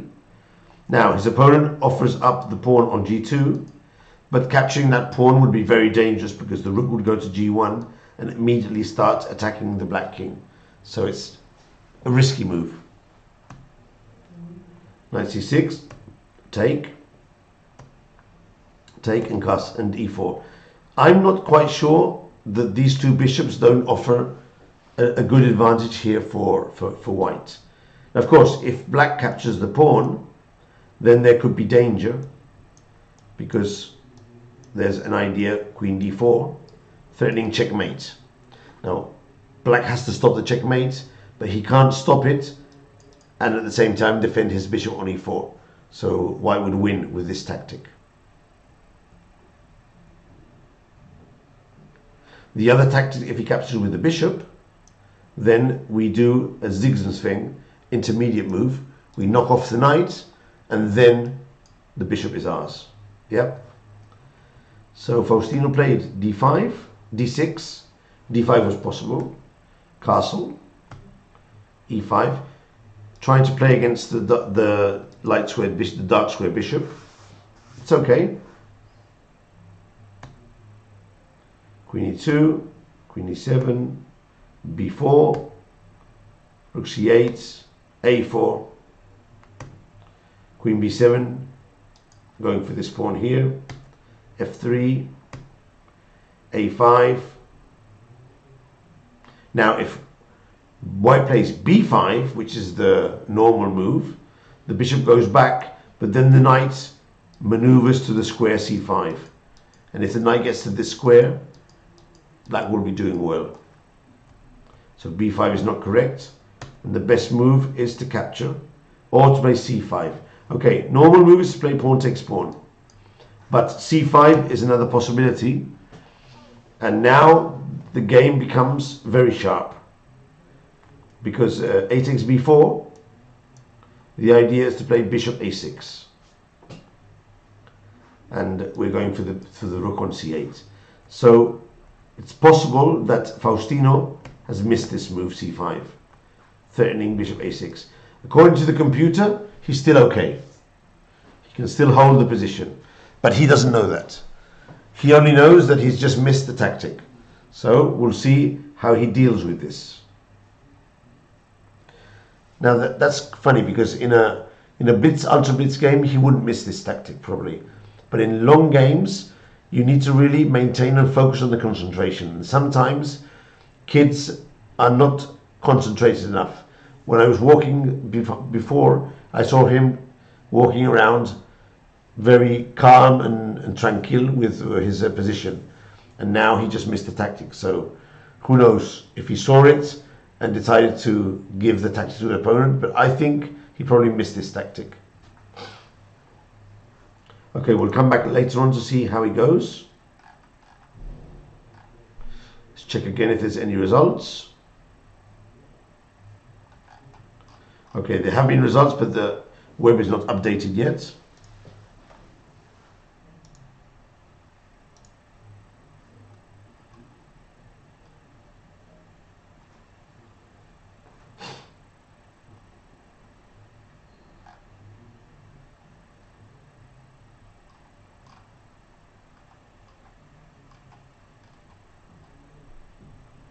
Let's try and see a couple of more games. I'm going to look if there's any interesting ones. Of course, all the games are interesting, but any tactical ones would be nice to see. No, they're all more or less more or less calm.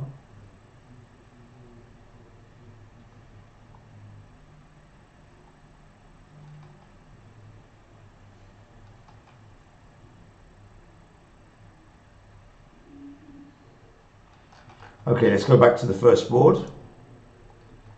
Okay, so we left this game here, and we were criticizing from a chess point of view that white, Klimovsky hadn't played f6, which is the move that I think most of us would have played here. f5, knight e5, f6, and break open the king side. He played king h1. And Aravint quickly played knight g8 to block on f6 with the knight. a4, attacking the pawn. b4, good move, attacking the knight. Knight f6, excellent move, attacking the pawn. a5, very good move, protecting here, and maybe with the idea of bishop to a6.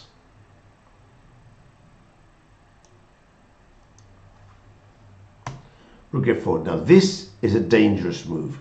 The idea, no doubt, is to swing the rook to h4 and try and drum up some sort of attack with knight to h5, maybe knight to f6, and maybe queen to h5. Something like that. But remember, if we swing a rook to the king side and the attack fails, the rook can't get back to the center. It's always a risky move. You have to be more or less sure that we have enough pieces for the attack to push through. Now we have 1, 2, 3, 4, 5 pieces to attack, and black is defending with 1, 2, 3, 4. Very unlikely that a direct attack will work here. So maybe it was more prudent to try and play towards the center, maybe with this maneuver. Something like this, try and press against the pawn on d4. Even knight c4 would have been a good move. Challenging the knight on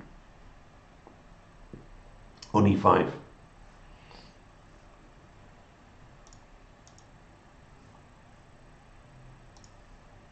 Okay, so rook f4, bishop a6, the rook is no longer going back, and also we controlled the vital square c4. h4, now this is really weird. I mean, come on. I played rook f4 to play rook h4, and now I'm pushing the pawn. Very weird. Queen b6, hitting the knight. Queen to d2, and rook a d8.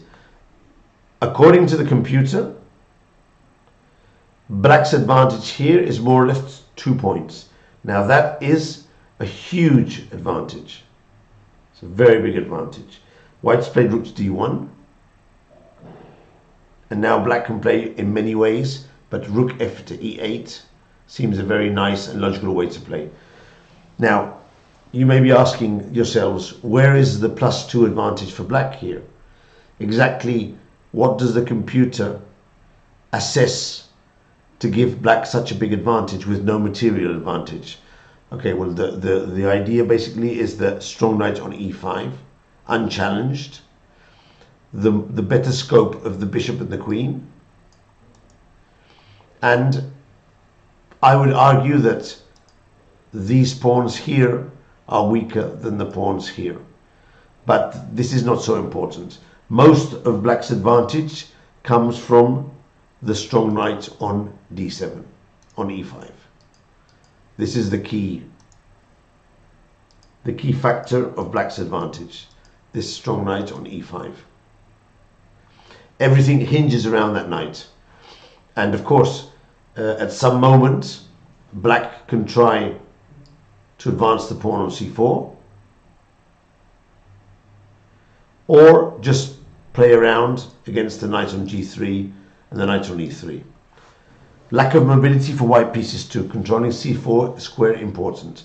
Well, white does have squares where he can move the pieces to, but they're not coordinating. I mean, the knight on e5 is a beast.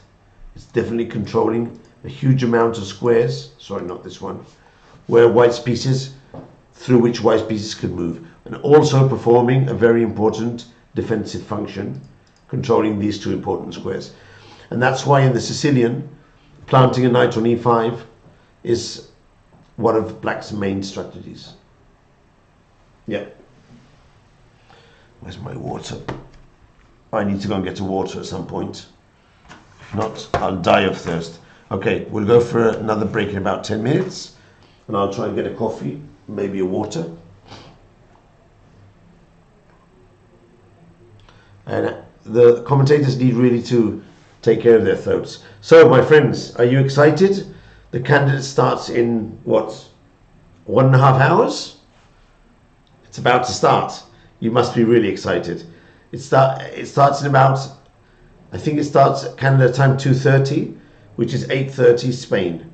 So in about 2.5 hours it'll start.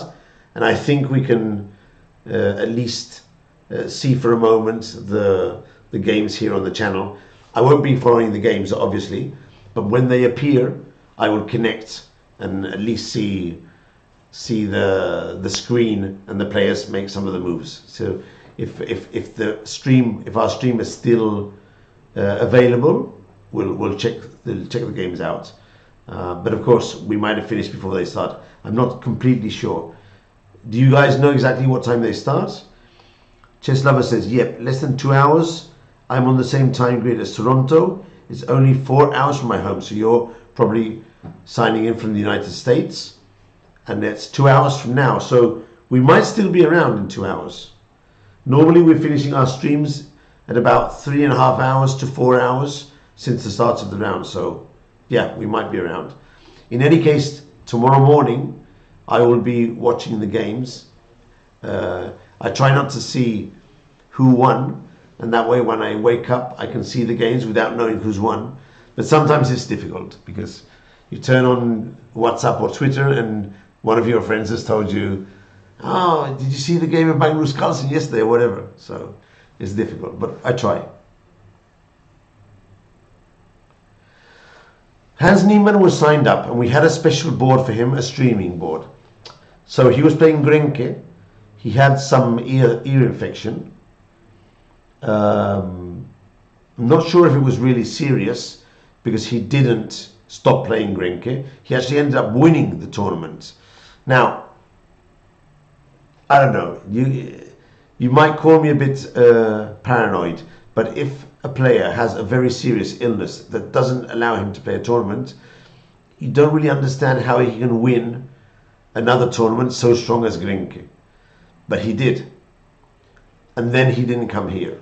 Now, the official reason is his doctor or doctors told him not to travel in plane because of the ear infection. I can understand that. That is something I completely understand. And if that is the reason he stayed in Germany, who are us? Who am I to say that he shouldn't have come? But I think he was slightly unprofessional because I was here with the organizers when he sent a message. He just sent a text message saying, I'm not coming. I'm not feeling well. That's not professional. You need to ring. You need to make an appearance, a Zoom call, talk to people, explain them the reasons. Because he'll want to come back some other year. And if you do this to the tournaments don't want you back. But okay, that's his way of working, his way of moving around. If it works for him and it works out in the future, good for him. But normally I try to be as respectful as possible to tournament organizers because you want them to treat you well in the future, and maybe you want them to come back to your tournament or to other tournaments. Okay, what to do? Okay, let's check on a couple of other games and then we'll go for our second break. Okay, there's been a draw. Van Forest against Krasnowski. So we left the game here. And the game continued like this. Queen d2, Queen e3. Now the threat is bishop b6, so rook d7.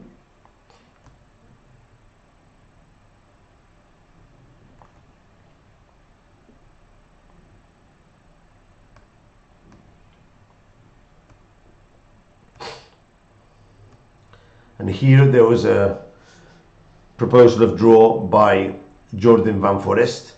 The position is more or less equal. Of course, both players could continue here. There's no reason not to continue. But they're probably tired as well from the morning game. And with a draw, both of them keep a good position in the tournament with 4 out of 5. Let's check Warren Murdan. Oh, he's looking good. Seems to have a good position with black. Let's see how it's going. So he eventually played c5.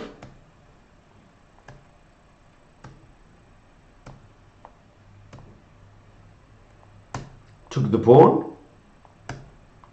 White is going all in here for the attack. Again, another knight on e5. And now this king looks slightly weak. Queen is under attack as well. I'd call this a King's Indian gone wrong for white. Take, take. Warren Murdan is playing very well here. Very, very well. Now he's threatening knight takes pawn because of the pin. Yeah, this is a very good position. The rook is coming to f7. He's doubling rooks here. The bishop goes to a6. Now this is a position which it looks that easily Warren Murdan could still win this game.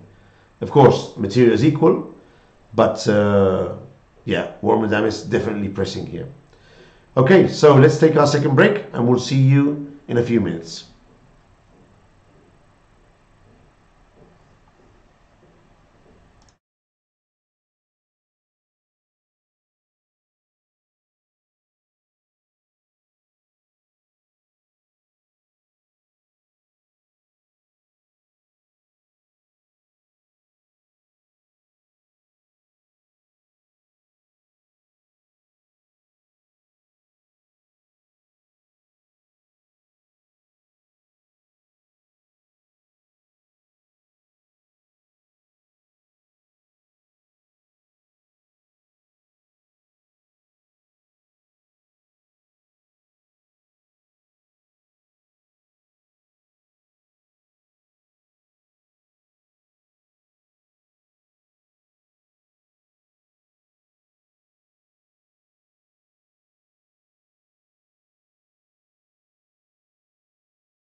I'm back again.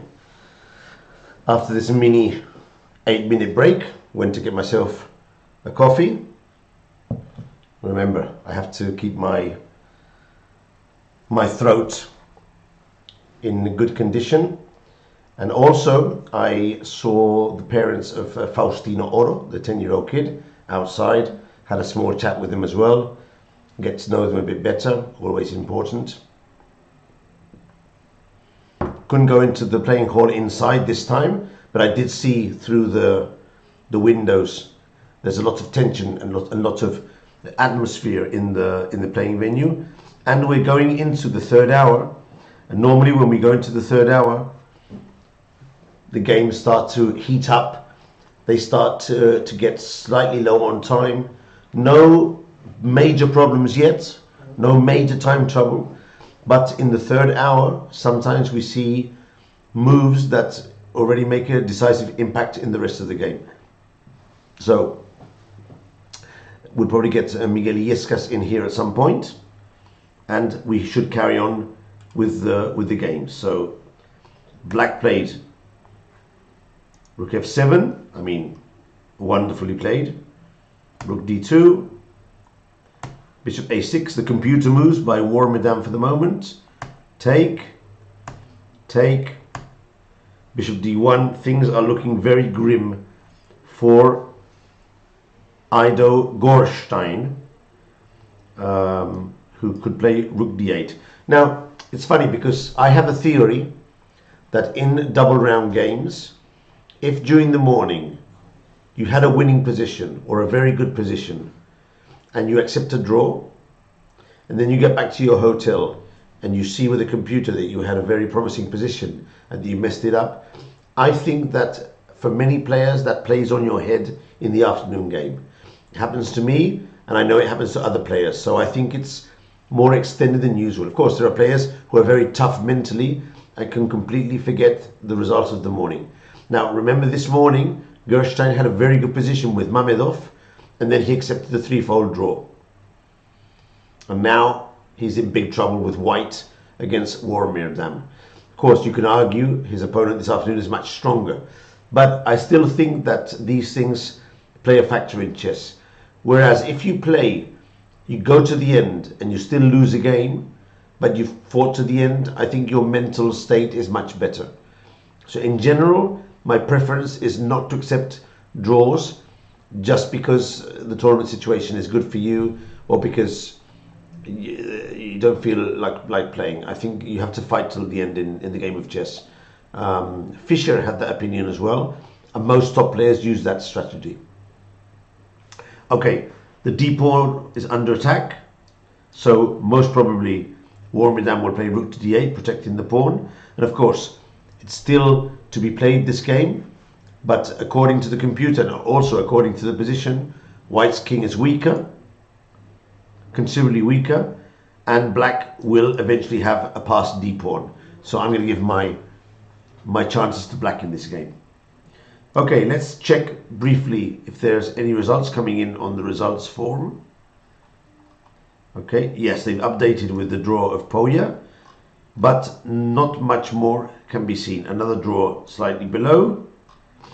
So they've just done a mini update a few minutes ago, and we're still waiting for a major update in the following moments. I think it's important for tournaments who have a big tournament, lots of arbiters. I think it's important for them to update the scoreboard. Some do, some don't, but I think it's important for them. Okay, so let's go over game per game and see the situation in each of the games. So on the first board, Aravind had a very good position before and still maintains a very good position. Nothing of the attack of white can be seen, only weaknesses, and again, active. All black's pieces are very active, so black enjoying a big advantage in the game between Kim Koski and Aravind on the first board. Going on to the second board, we left the game here. Let's progress a bit more. Queen to e3, rook d7, bishop d3, bishop to f6, take, take, e5 hitting the knight, knight to e8, f5 going all out on the attack, pawn takes pawn, bishop takes pawn hitting the rook, rook to e7, e6, knight f6, check, take, and this is the position. Roughly equal.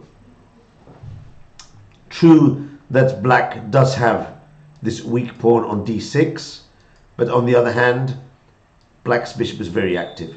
Now, one move that strikes me as possible here would be bishop to e6. The thing is, I suspect that if white plays bishop to e6, black can move his king away and we can't capture the rook because of the queen hanging on e3. And that will give black time to move his rook away afterwards. So I wonder if Sosa was thinking about this idea and then realized this is not working. In any case, an equal position here. Third board, Sarin against Yermito. We left the position here and the game has progressed. Take, take. We actually left it around here. It's a very interesting knight maneuver to the queen, to the king's side.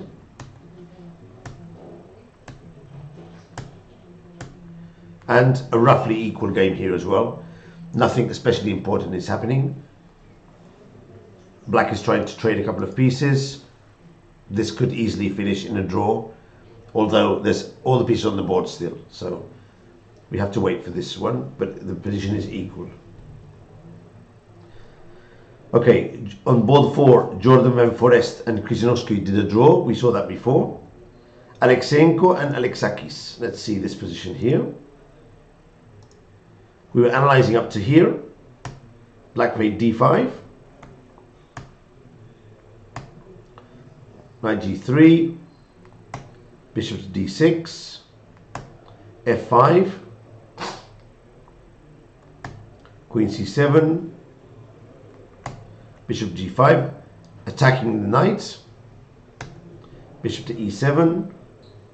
Take, take. Knight to h5. Again, attacking the knight. And we're here in this position now. Okay. So Miguel. Hi, Michael. You came just in time for the test. Yeah. Okay. So black has just played. This is the game between Alexenko and Alexakis. Alexakis is very good. He beat Alvar this morning, and he played in Alicante, a very good result. So he just played bishop to b7. Yeah. And when chess.com gives us the two red exclamation marks, it's number 1, a very bad move, or number 2, a very winning position, and you just did a slightly worse move, but you're still winning. A missed opportunity. A missed opportunity. Now in this case, there was no winning position for black. So this must mean he went from 0-0 to -3. So now it's a test for you. Knight g7. Wow, that was fast. I don't know. I haven't seen. I don't know. I know what Alexenko did. Queen g4. And he didn't do the best knight move. G7. Knight g7, queen g4, h4. I don't know. It looks dangerous. Knight g7. No, it doesn't work. I don't know. I haven't analyzed it yet. You just arrived. I only just reached this position. I do know what Alexenko did. Alexenko did h4. He played h4. h4. That's the move he's played, and it's orange, which means it's not the best move.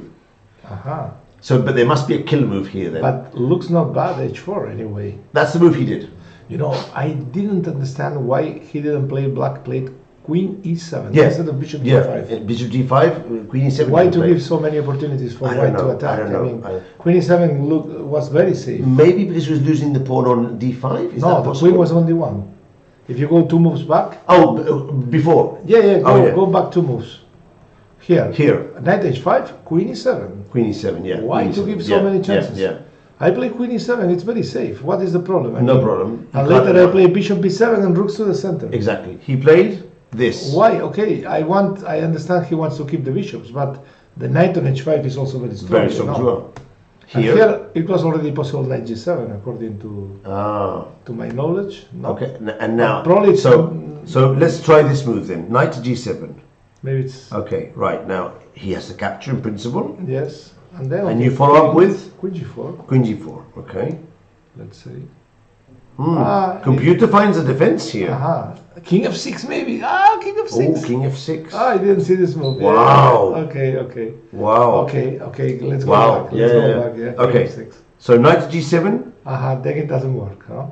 Well, maybe not Queen to G4. Maybe F6 check. Maybe F6 check, but it still seems a bit. Oh, maybe F6 and then he takes D5 at some point. Queen F5. Let's see. Check. King H8. Okay, we're doing well here. And now Queen F5. And later E takes D5, maybe. No. Okay, then it was not easy at all. I mean, pawn takes easy D5 at all. now. Maybe now it's pawn takes D5. D5. And then we want to play Queen F5. No, then it's incredibly difficult. I think I'm sorry. That goes to show how difficult it is to find the chess moves. is very difficult. Which could be the move here? Queen H5 maybe? Maybe. It's so difficult chess, Miguel. I mean, you do the first two natural moves, yeah, and they're bad. They're not only bad, but you lose. Yes. Okay, yes. Let's check with the computer. Queen H5. Queen H5. You're right, yeah. But of course, here there are so many moves. If Rook H6, GH. Oh, then pawn takes pawn. Okay. Yeah, H6. I was worried. H6. Rook F5. Okay. Yeah, and the bishop has now Now we're starting to understand. If bishop E3, then Rook E1 or what? Pawn takes pawn, and I suppose then he takes here or here. The attack is very strong, no? Yeah. Well, it wasn't so easy for Alexo. No, it's a pure piece sacrifice. This is not really human, you know. What did he do? He played H4, which is very, very human. Because so of course, you can only sacrifice on G7 if you've seen F6 and Queen H5. Yeah, not so easy. But it's a long-term sacrifice, and not so easy for Alexakis either. Yeah, he probably calculated that the sacrifice was not good, so he didn't do it. Okay. But you know, this is what happens when you play with fire. I mean, Bishop G5 was risky. It's very risky. Yeah, and well, now some problems arise. I mean, he could play much safer, but okay, this is anyway. A good tactical problem for intermediate players, even strong players, because you don't need to tell them that there might be something. Everyone sees there might be something. The thing is, find the solution. He played H4. Yeah, now it's difficult because Bishop H6, G4, and this looks crashing. Okay, he hasn't played yet. Bishop H6 is not the move. But of course, the alternative is to go here, which probably doesn't want to take is very bad because to take then Queen G4, yeah. With double attack, Bishop F6 doesn't look good, but it's the best move. But it doesn't look good move. Well, because it's not so much that White can take on F6. I would be more scared about G4, G5. But the point is that if Bishop F6, G4, then maybe you can take on H4. You can take on H4. Yeah, I understand. And then this is, I mean, we don't have this move now. Possible to hold. I mean, somehow. So G4 is not correct. So let's see. Let's say he plays this. Well, he played this. He already did. He played this, and now let's say he plays G4. Yeah, this looks very worrying. Now, what would happen here? Maybe he's going to try to survive with F6, but he doesn't have many more options. F6, Rook G1. Okay, let's do this. And Queen E7. Let's go with the Rook. Queen E7, okay. Maybe to try to stop G5. Yeah, he's holding here, but okay, White can double and play Rook G2. Rook G2 and double. Bring the other Rook. And then, well, I mean, G5 may happen. At one point, Black will have to play Bishop F4 and give up. Sack a pawn and try and look for some counterplay in the center. G5 will come anyway later. Knight takes F4 and G5, and White is close to win, I think. So Alexeyenko, as you can see, he's in trouble. Doing quite well. Alexander Sanana's not here, is he? He's in trouble. Alexei Sanana is not here. So Harry asked for how Alexander Sanana is doing, but he's not here. Okay, any other game that you've Let's have a look at Faustino, because Faustino Oro, he was worst, and I was very worried that today he may lose. Oh! Yes, very bad position. Let's go back. I was watching this before. I stopped looking at around here. Yeah. Do you think he missed Bishop A6? No, I don't know. I mean, it's difficult to say. Here he played A5. Yeah. There were many moves here. C5. C5 was one of them. Another move was to take on A5 and C5. But okay. c5. But could he have missed? So I went into the hall and he was Yeah. walking around looking at other games. Yeah, this Maybe he typical missed from this. him. No, I mean it was a difficult position. I mean this is a big mistake because b5 now it's crashing. Positionally lost. Okay, so now bishop a6 wouldn't be so strong. Yeah, because queen a7, bishop a6, queen a7. And then b5, the computer says, but it's similar, of course. It's But similar. then okay, bishop b7. Then it's So why is it so bad? This because it's and, total and when this domination. pawn falls down, it's two passed pawns, no? Yeah, and rook, d1, and rook and d1. yeah, queen d2. This is a headache. Do you think Faustino has I enough think- level to understand this? No, or he not? has. I think he felt uncomfortable from the beginning in this game. Okay. And he was making some little bad choices. Okay. And finally worse and worse. Here, look, it's interesting because black can play rook a8. No, sorry, rook a8. Yep. Rook d1. D1? No, rook a d1. Better. A1? Okay. Yeah, rook a d1. Queen b6 maybe. Queen b6. Yeah, queen d2. Queen d2. 98. 98. And Hold, black is holds the pawn. and of course here white has bishop And, e5. and now it's when you start to play on the king side. But you can yeah. play a4 here. And, Oof. this is looks a disaster. This looks very difficult. All black's pieces are defending the queen side, and then you attack on the king side. Yeah, this looks very, very bad. And I don't know if he misjudged this kind of positions or simply, I think this is the typical game where you start to have a lot of doubts, taking some little bad decisions, and finally all pile up and the position. A bad game. Yeah, it's a bad game. Everyone has this type of games. Yeah. But okay, still he didn't lose. He still. So this is seeing what the happened. game continued. Yeah. C5, take, Mm. B5, back, bishop C4, queen B6, queen D2, rook A8. This is the game actually. Yeah. Rook AD1, 98, F4, This was the game. bishop E6, take, Okay, he's fighting. take, exchange. Of course, but this is a bad position now. Yeah, very bad. The bishop against the knight, the passed pawn, protected passed pawn, weak king. Yeah. Very difficult. But some counterplay, c4. Okay, seems okay. Queen d8. I like this queen c3 move that the computer suggests. Yeah. Blocks the pawn, hits g7. Yeah, but okay, queen f2 looks also good. Yeah. Now he's starting to He's trying mating double move. mates. So Knight black is- d6. Bishop e5. Wow. Yeah, because Take, check, and mate. well, no, he's not trying to take check and mate. If but, he takes here, yeah. ah, no, you mean here? No, Yeah. it's mating too. Check and mate. Yeah. No, I thought you were saying bishop d6, queen f7, queen f8. No, yeah. So queen So e7. here- Yeah, but this position. You could capture, but not so good. Oh, this is a strong move. Wow. No, the bishop is a monster here. Rook c8, bishop takes d6. Yeah. And what else? What to do here? No moves. Rook d8. Has to play rook Rook d8. d8. And now you just need to find a way to finish him off. Mhm. h3, Karpov.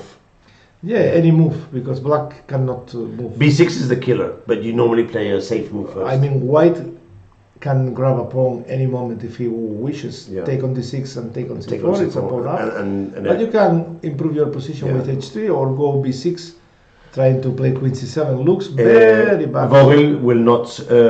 Miss it. Okay, we never know, but, But he it has doesn't time. doesn't look that he will spoil Yeah. this position. It looks like a bad game from Faustino, yeah? Okay. Pepe a Cuenca learning has, game, a learning yeah. game, as you said the other day to him, a learning game. I think Pepe Cuenca was going to make a draw as well. Okay, we can check Cuenca. I'm not sure if he's out. No, he's out of. Okay, okay. And what's going on the first two boards? Okay, Tomas Sosa was very interesting. Okay, Versus and I mean, Alexo. is the position you remember before with the knight to Yeah. f6? He still has a good position, but okay, white is trying to complicate things, so this is still. Some fight. Okay. Fine. Yes. Black And is here, better. they got to this position here after e6, Yeah. and you can't go bishop to e6 because king h8. Yeah. I was checking this. But with I'm Davis. sure Thomas saw this because he showed me some variations yesterday that I'm sure he saw this. But the position is more or less equal. Yeah. Take. Looks pretty drawish, in fact.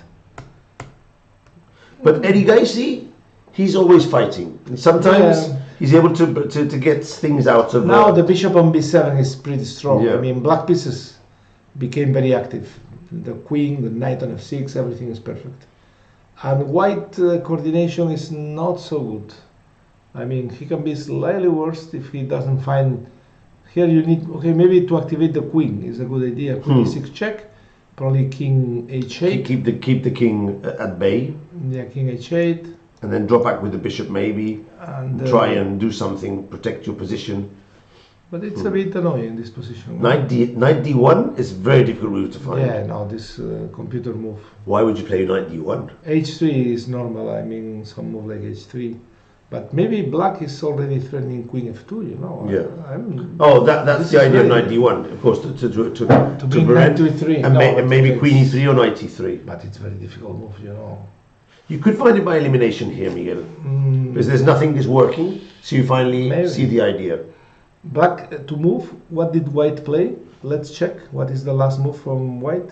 Queen e6. Did he play queen e6? Okay, no. Let's go. He played bishop d3. Bishop d3. Okay, it also makes some sense to keep the queen on e1, trying to defend. Maybe this is better, you know, to leave the queen on e1. Black can try, of course, to press on g2, but maybe we can simply play queen e2. Okay, should be drawish, I mean, in general. Still? Yes, not be a draw, no? Yeah, I don't think it's so bad. So, this is drawish. And what do I have? What's Sarin is drawn? Yeah, Sarin was... Sarin is playing against Yermito. Yeah. And I thought the game was fairly equal. They're here now. Yeah. f5 is a very typical move. I was thinking on this move with the knight on g6. But for some reason, he played first knight h4. I'm not sure. Can you go back one move just? Why not to play here f5? Yeah. I think you could play f5 here, yeah. No, why is not? It bad? I don't think it's bad. The idea knight e6 blockade and... doesn't look to be bad. Take, and it's a game. It's a game. I think this would be okay. Unless there's something tactical. Maybe bishop b4, exchange rooks, bring the other rook. Yeah, maybe some little problems there. Yeah, maybe he didn't like. That's why the computer plays a5, which is a to stop. It's a difficult move. Yeah, very difficult. Yeah, you have to understand that it's part of the other variation. Yeah. a5, white can play a4, and then you have to take care of this pawn on a5. Yeah. It's very difficult move. Yeah. Yeah. But okay, what did he do? Knight h4. Knight h4. Not so bad. Trying to trade some pieces. h3. Again a5, but we know an f5. Yeah, f5. Okay, he could also take on f5. Taking f5 would also be good, yeah. I think I like it more because the queen on b3 is a bit annoying, but here, it's okay, you never know. I mean, it's difficult to say. The thing is, it's not so easy to blockade with knight e6 without losing the pawn or playing g6. So it could be a bit tricky. Yeah. Because playing f6 is not a good move. But this game is very complicated and they will have some time trouble. Probably, yeah, because there's all pieces on the 20 board. minutes and a lot of fight ahead. Yermito is the player who drawed with Alexenko this morning. Yeah. The knight g3, remember? He was. But he played well in the time trouble. Yeah. Sarin is one of the best players in the world at time troubles. I know he's #1 in chess.com. It's very good, very good. But I always thought, Miguel, that there's a small difference between playing blitz online or even on... Not so small. And playing 4 hours and then the 30 seconds. Yeah. This is a different skill set. Yeah, I think so. You need to be able to change gear, you know, and it's not so easy. Not so easy. And have stamina. Yeah. Playing a slow pace and then moving... Okay, what else? Oh, Max Warman won. Okay. He won, yeah. We left it They here. were commenting the game. Maybe if I see him, if I meet him, I can ask Bring him in and you can interview him. Yeah, maybe. I didn't know if it was a draw. Oh, so strange game. What is this? It's a King's Indian, a well-played King's Indian with black. No, but come on, what is white doing? I mean, white played... it's crazy, all this king excursion. I think he was completely outplayed in the opening. Look, no, this is terrible. And I stopped looking at here. It's an execution, you know. Oh my God. Oh, he resigned here. Wow. I know he's bad, but to resign? Yeah, it's amazing. You don't normally see a player resign with nothing down in he's material. He's up and down. And, okay, but even so? Difficult to... I would not resign here. I'd probably resign in a few moves, but it's difficult to offer a move, you know. Oof. Bishop b3. I thought he could play f4, but now I see rook takes f4. Rook is... But the computer doesn't say rook takes f4. Maybe there's a trick there somehow. No. I think that simply knight c4 is even stronger. No, but then you play f4. If he can't play rook takes f4... But why not? That's what I can't see. No. But why? But do you think? Why do you think? Queen h2 maybe? No.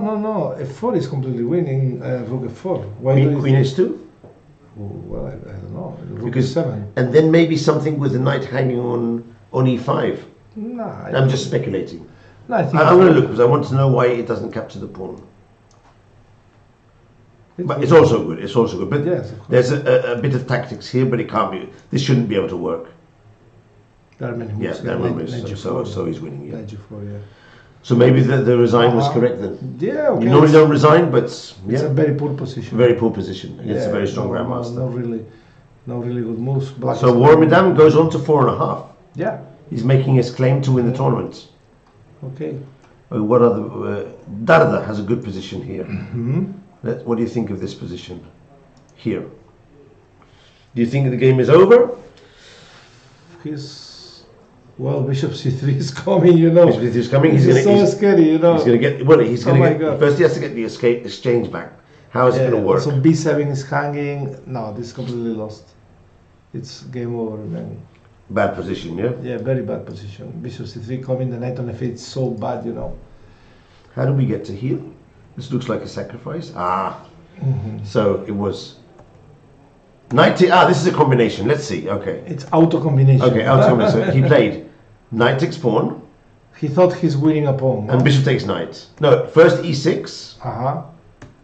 And now bishop takes knight. That was his combination. Yeah. And now he gets hit by this one. Yeah. And now by this one. Of course. Very nice. Take. Rook d1. And knight d6. He could have played bishop c3 straight away, but he captures here first. Nice. And the queen f3 is also very nice, very nice, very nice. Yeah, very convincing. Yeah. So this captured pawn. So he's going to be 4.5. But he was only slightly worse black in this position. Okay, yeah, he's a bit annoying. Yeah, a bit annoying, but not lost. No. So another tactical question: is knight takes d5 good or not? No. No, of course you will not. get hit by exchange sacrifice in the center. Yeah. But I have the feeling that this is a very bad move, knight d5. Not only one way to be better for white. Can you play knight d5? Look at the machine, offering different ways to... c takes d5 is also good. Yes, of Take. course. I think there are many ways here to be better. Double attack now. But you have to find queen g4 now. Attacking d7 and d4, not so difficult. Not so difficult, yeah. Yeah. And now, okay, if bishop takes c3, we can play rook takes c3. And then the knight is hanging. Yeah. Well, he has queen b5, a4. Yeah. Finally, it's not so difficult. Not so difficult for these top players. Yeah. Yeah. Okay. Anyway. This you can easily. The other one is a bit more complicated, but this one is not so difficult to see. Yeah. Also, after bishop c3, probably queen d7 is also working for white. So he's pinned to death. Yeah. Okay. So this one is going to be a win for Darda. Yeah, we are going to have some leaders with 4.5, several players, maybe 4 or 5 players. Let's see here. You know, tomorrow we have only one game, Michael. Yes. We rest in the morning. Yeah. You rest in the morning. You play football. I rest. No, I don't play football. You're not going to the football game? No, my knee is broken. 10 years ago. Are you going to go to the football game? I will. Yeah, I will go. Well, I'll come with you. We can have a laugh while they're playing. Yes, of course. Yeah. So I won't be the only one not playing then. Okay, that's good. Okay, Michael, I'm going to check if my friend Kike Setien. Do you want to see the Pichot game first? Okay, or let's check. Let's check it. At the end of this game here. I didn't see anything of this Mamedov Pichot. This is the position. Now Pichot is better. The thing is, does he have enough advantage to win? Let's see. He has 5 pawns each, but these pawns are slightly weak. Well, I mean, knight b2 is going to be a pawn up, and a4 is going to fall. So let's say he captures the pawn now. Yeah, it looks like white needs something very fast, because all his pawns are falling, and I don't see really what is the point. I mean, how to create some play. The computer says knight to d6, but I don't really see what. Maybe he wants to play to rook f1, rook maybe f1 or something like that. But let's see this variation: knight to d6, very, rook a6, knight ba4. Why not knight ba4? Just take it. Just take the pawn. Let's see what happens. Just take the pawn. Okay. Because rook f1, Rook I have rook f8. I mean, I don't see what. Rook f8. Oh, you can even just give the pawn and start running with your a pawn. This is difficult to see, but it's not so simple because I don't think he'll do this. This is very scary. Some mating networks. So you suggest just to play passive with rook f8, no? No, but then knight a5. Then it's not so easy. Black is only slightly better. Yeah. And maybe this is not enough. Maybe I'm missing something. No, but that means if he captures the pawn, he has to be able to sacrifice the pawn on f7. Maybe he should not be in a hurry to take on a4. Maybe there are some other moves. Rook a6, computer says. Which rook a6. Looks quite looks good. okay. Yeah. Yeah, okay, black is better. I think he will win because there are many opportunities. I mean, it's not just one opportunity. I mean, he actually played. e5 is weak. He played the move, and he took the pawn, and also he has 40 minutes against 10. Yeah, no, okay. So if he needs a bit of time to navigate the complications, Pichot has it. He's a big favorite. Okay, Michael, okay. So see you later. Thanks, Miguel, for coming on. Kike Setien and Faustino. And go Kike. Okay, so Miguel came and gave us his expert analysis on those games, and yeah, he thought that the War-Merdam game was very well played as well. War-Merdam has won a few open tournaments recently, possibly not the best of players to play the high elite tournaments yet, but he's very strong in open tournaments. He plays the King's Indian, he plays very aggressively.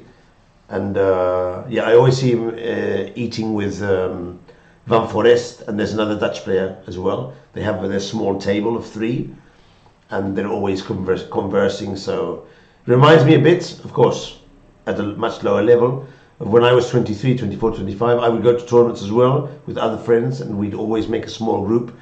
And that was when you learned most, because you're just talking with other players, preparing lines, showing them the game. Look, I could do this. Look what he did. Look, what about this idea? And you get a good idea. Michael, why is f6 a mistake in Nichal's game?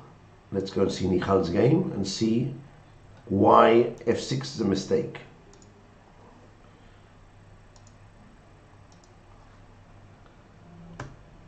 Why the capture is a mistake. No, I don't think it's a mistake in the sense that it's not a bad move. I mean, it's just an exchange of pawns. The thing is, according to the computer, it would have been better to leave the passed pawn on e5 and play like this. So it's not that capturing is a mistake, but you could argue that it was a missed opportunity for white to play the position like this. But Vito's very strong and probably thought that this type of position was not to his liking, more a closed position. And I think that, sorry, Sanin, I think that this position is also fairly equal. So I don't think pawn takes pawn is a mistake. Remember that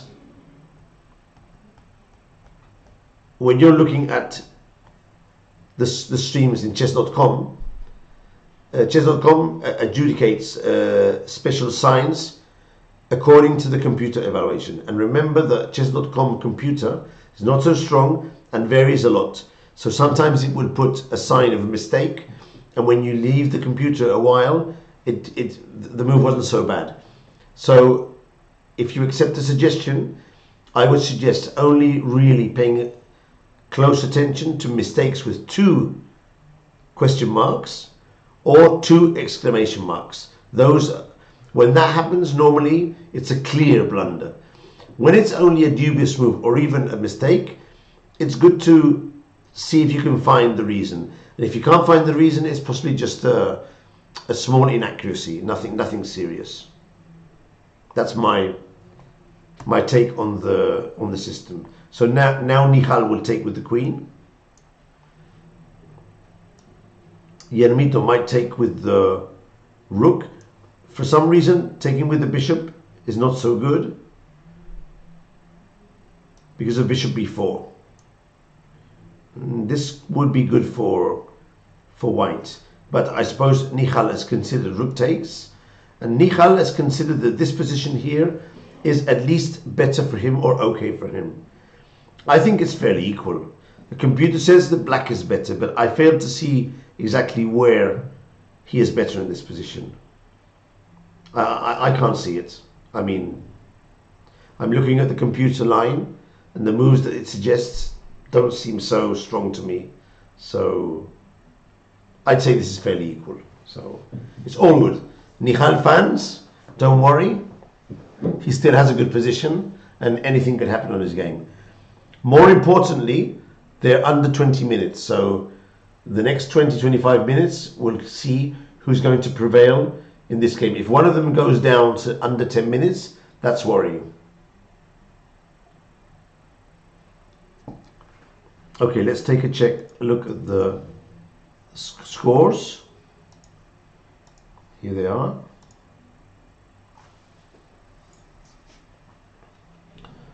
Let's update this and see if we have any scores.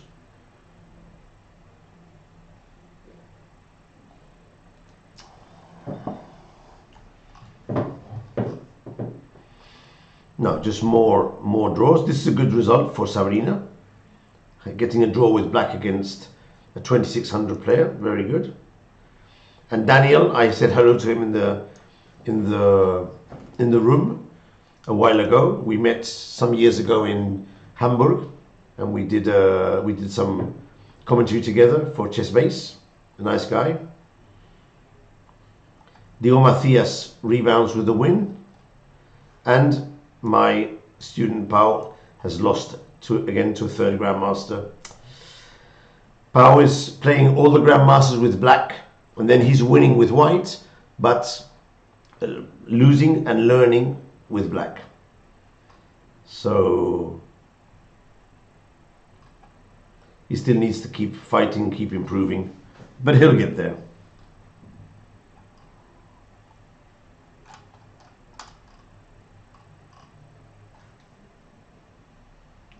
Okay, so let's go back to the event. Aravint is still doing well. Let's see if there's any other games which have... Okay, so this one here, let's see if the things are turning around or they're going well for... We left it here. Oh, instead of doubling rooks, he went for the g5 break. Pawn takes pawn and queen g4. Ooh, this could be a mistake. It seems that according to the computer, Alexenko's blundered, but of course, it's what I said before. You can't really take this much into account. So let's see the line he's calculated. He is threatening pawn takes pawn. So the line he must have calculated is pawn takes pawn. f6 is the only reason he's playing this way. Rook takes, knight takes, queen takes. He's calculated up to here and probably thinks that after rook af1 he is winning. But of course black will play bishop to f4 now, blocking. And let's continue the line. Rook takes, pawn takes, and e5. Queen takes,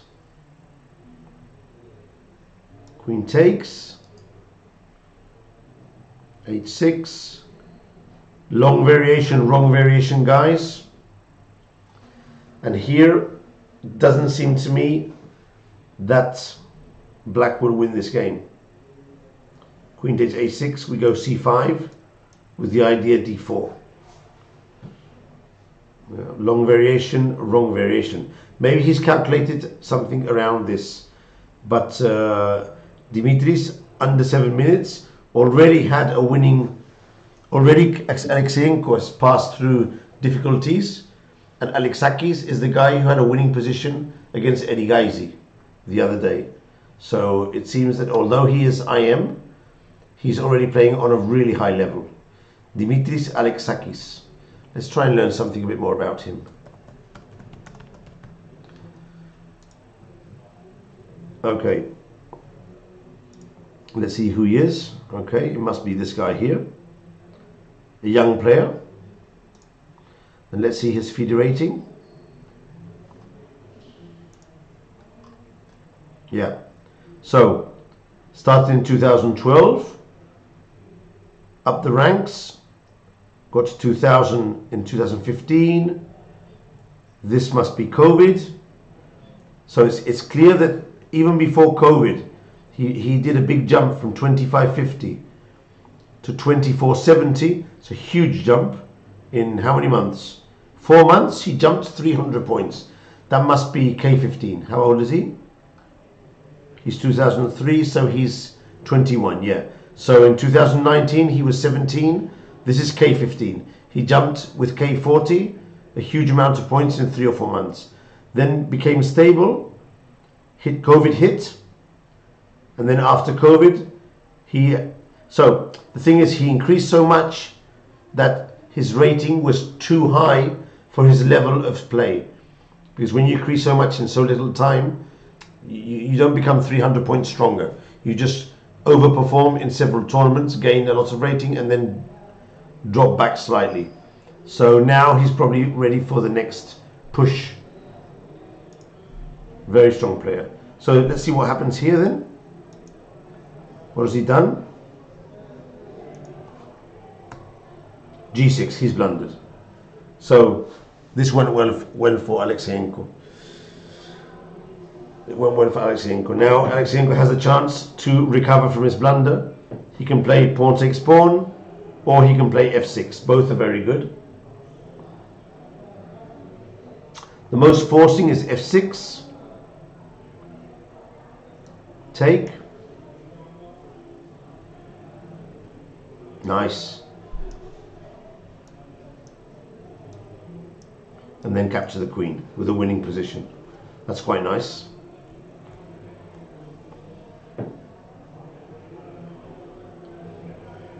And if he goes here, and you take here, he takes here, and you move your queen away. Yeah. But this is not so clear. Yes, the computer says +2, but when you make a few moves, not so clear. Because White's king is also quite unsafe. So I would say that this position could still go either way. Even though the computer gives a big advantage, I think this could still go either way. Yeah, not totally sure that this is winning for White. Because when I play a few moves, the computer, the rating goes down. Because it senses that White's king is also weak, and there is going to be some counterplay at some point against White's king. Okay, we'll come back afterwards to see this one. Let's carry on looking at games.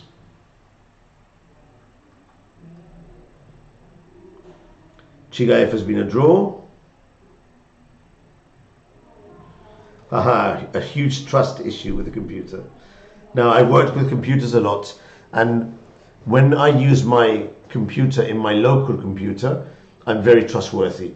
But when I use a Stockfish computer on the website, I've seen many times it goes up and down.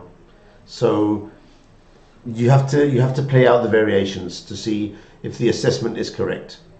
Of course, if it goes from 0 to +5, that is clear. But when it's hovering over +1, +1.5, then goes down to +0.5, you have to be a bit careful.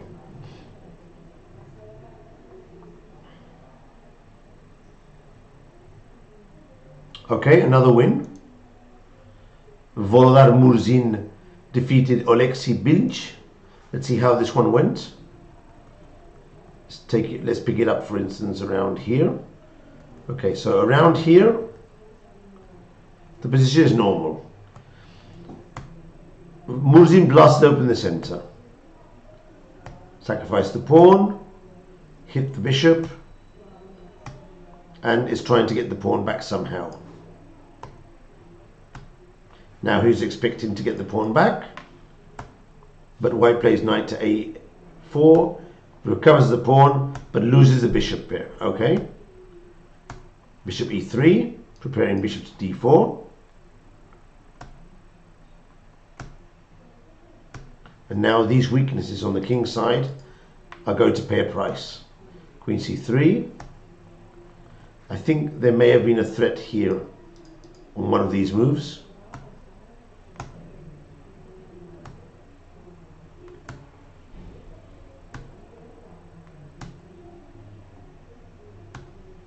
e5. Now this one can come in as well, maybe after b4. h4, opening up the queen side. Rook c1, all his pieces into play. Took the pawn, and here he resigned. Maybe resignation rather soon, but the position is extremely bad.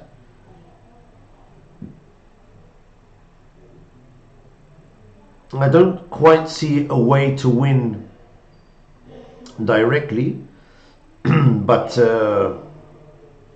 yeah, this bishop could be trapped with some f3, g4, h5, and also there's some a3, b4.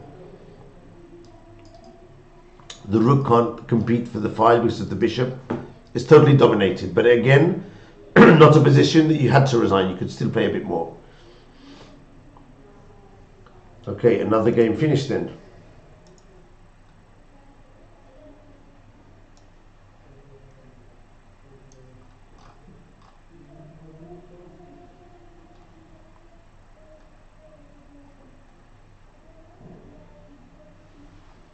I'm checking games here on my left. You can't see me. Let's go and see what Faustino is doing. Faustino lost in the end, yeah. After queen c5, rook d8. Yeah, he just resigned in this position. He sensed that there was no other way to go. So a pity for Faustino, but I'm sure he's going to play the Blitz now, and we'll see him shine in the Blitz tournament. I think he wanted to play the Blitz, and he was looking at his father. It was clear that they discussed beforehand that maybe not to play the Blitz because it's a double round game. He has to rest, but he was looking at his father saying, I think I play the Blitz tonight, and like that, no? Like 9-year-old kids look at their father to see if they get approval to do something or not. So let's hope that Papa Faustino will allow the kid to play the Blitz. Okay, so we're going for our last break, and when we get back, we'll go and see the time trouble, and maybe even pop over to see the candidates tournament. I'll leave you with the board 1 Arabint position, and they're here. Yeah, Blitz is okay, because if he's got energy, he can play, and then he has all the morning to rest. For older people, maybe it's best to have dinner and relax, and so tomorrow morning there's still energy to do other things. Okay, I'll leave you with this game, where, as you can see, Arabint has a very good position, and if he wins, there will no longer be one player with 5 out of 5, but several players with 4.5. Be right back soon.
I see you're talking about Nihal Sarin getting more or less invitations.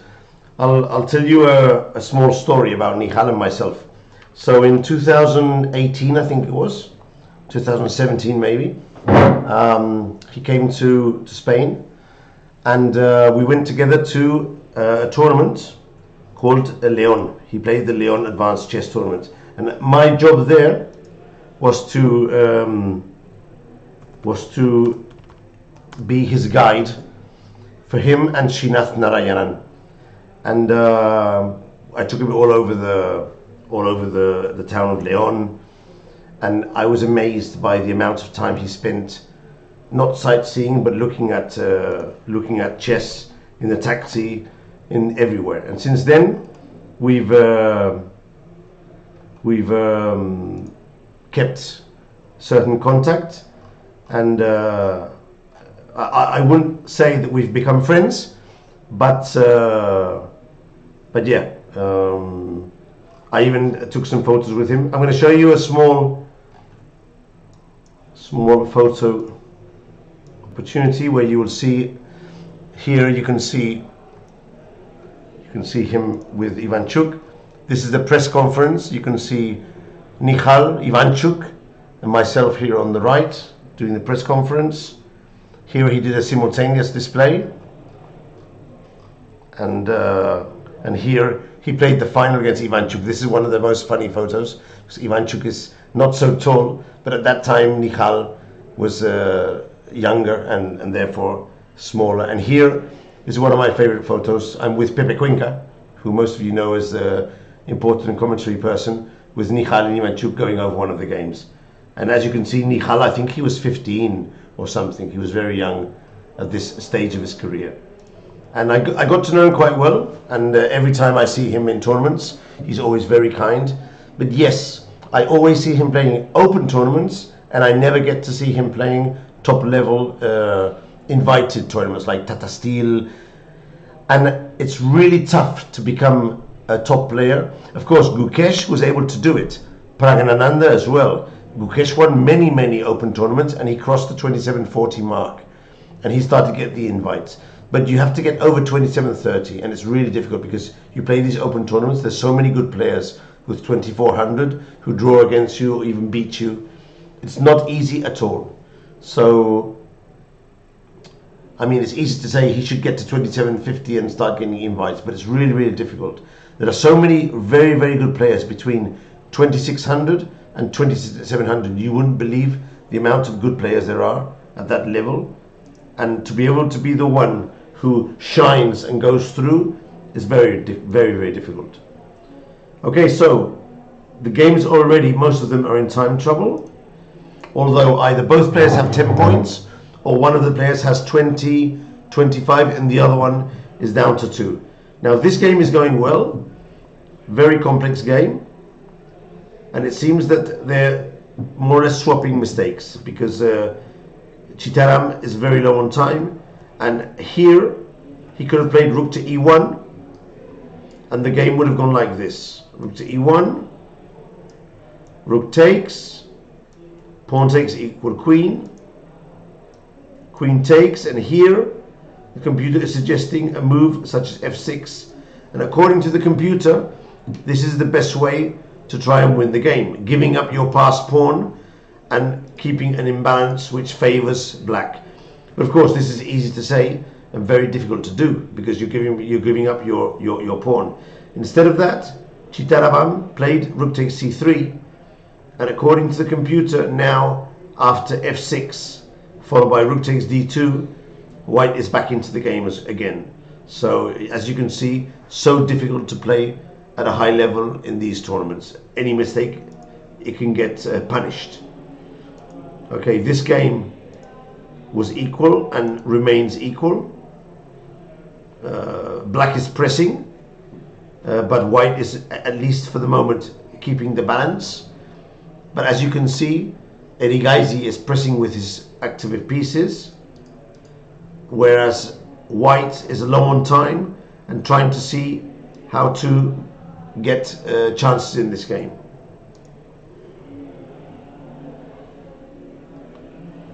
Okay, Alexianko is winning. Let's go and see how he finished off the game.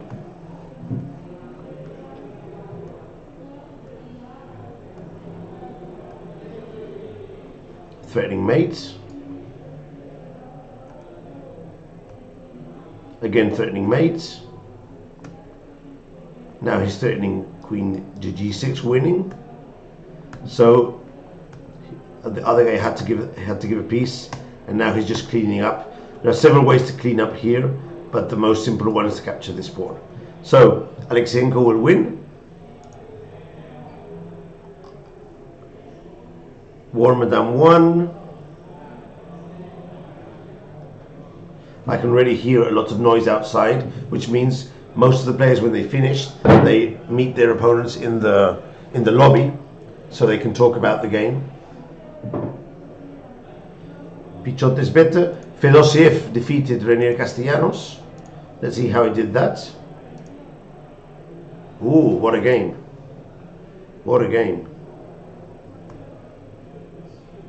Opposite colored bishops. Open position, queens and rooks on the board.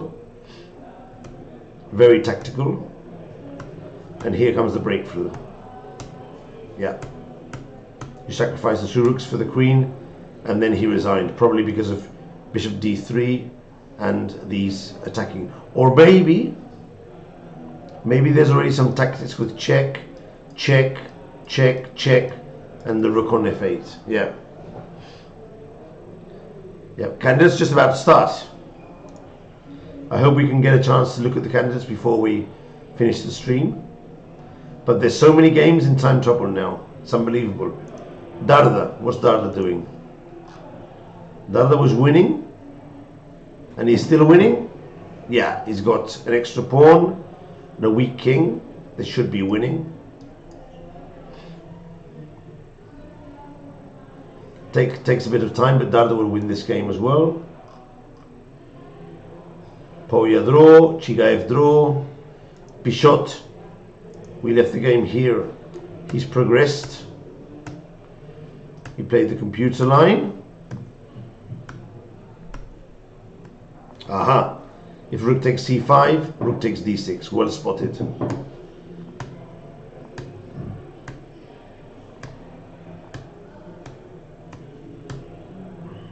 Ooh.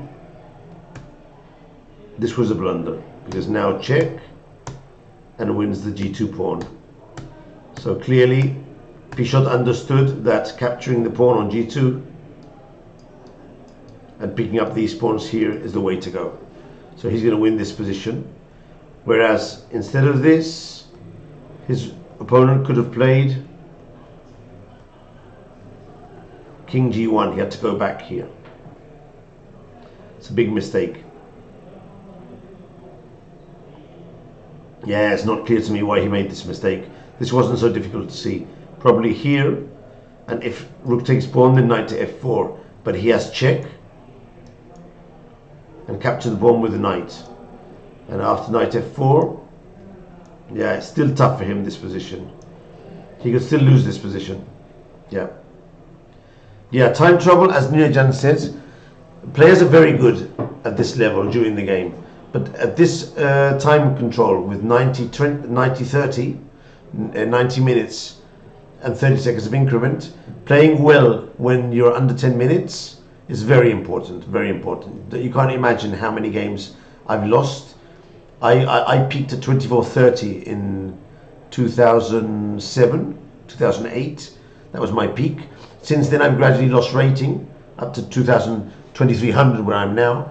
And most of the rating I've lost it in the increment. If I look along my games, I've noticed that nearly all the rating I've lost has been close positions that I've lost in time trouble, because the other player plays better than me, more accurately when time goes low. So in the latest 2 or 3 years, I'm maintaining my rating. I'm not dropping any more, so I'm playing faster and avoiding time trouble. But of course, I should have done this 10 years ago, not now. But yeah, you have to play fast. I mean, you can't, if you continuously get into time trouble, that's going to be a problem in your game for sure. Something that's very important to realize. Okay, Chitamaram. Yeah, here now. Now Chitamaram doesn't even have the advantage here. The position is totally complicated now and very low on time. So something has gone wrong for Chitamaram here. Let's see, Thomas.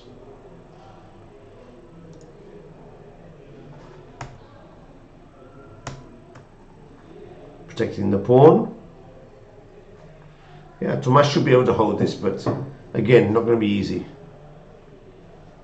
Do you think the new candidates format with no increment for 40 moves? No. The idea of putting no increment is that the reasoning behind that is let them play 40 moves and have a tough 40 move time control with no increment. That makes for exciting chess. Some games will be decided before move 40 because there's no increment. And then put the increment on afterwards for the endings. I think that's a good idea. You don't need 30 seconds after each move from the start of the game because you've got more than enough time. The increment should come towards the end of the game. When you're low on time and certain endings, you need some extra time.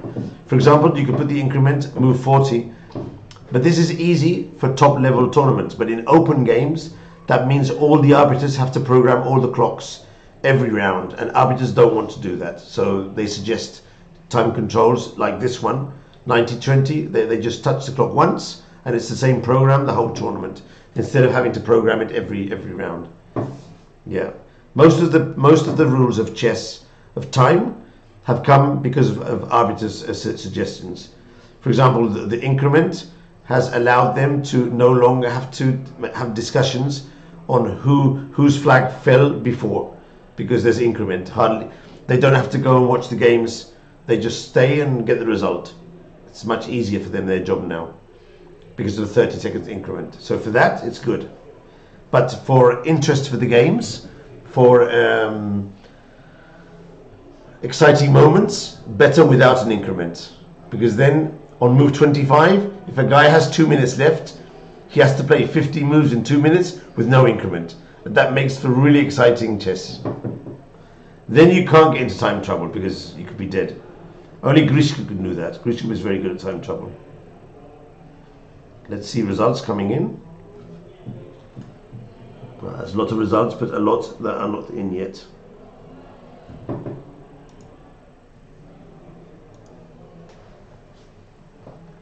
Do you guys want me to focus on any game in particular? So I'm jumping games, trying to see interesting positions and games that have just finished.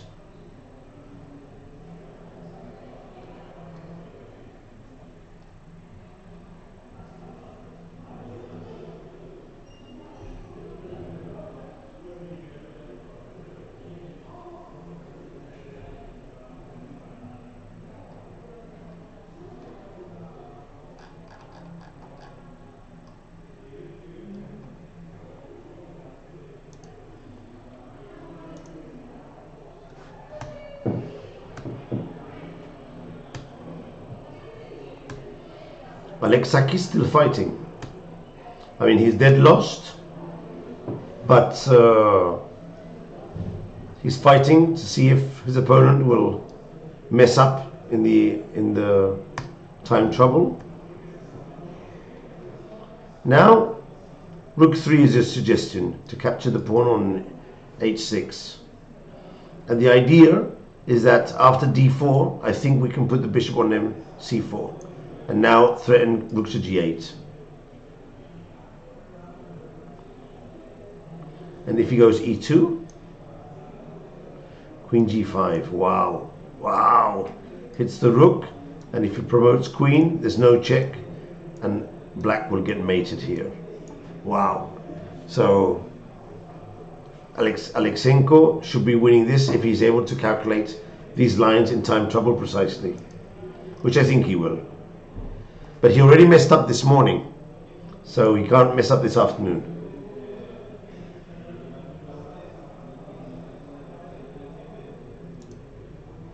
Let's see our friend Michal. How's he doing?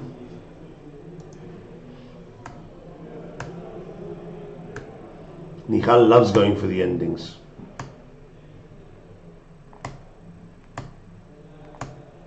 equal position, but he's pressing. Ooh, this might be a mistake.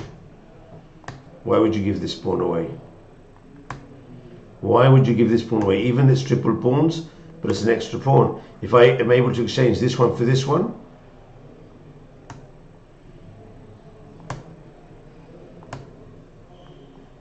this is a good idea to try and get the knight here.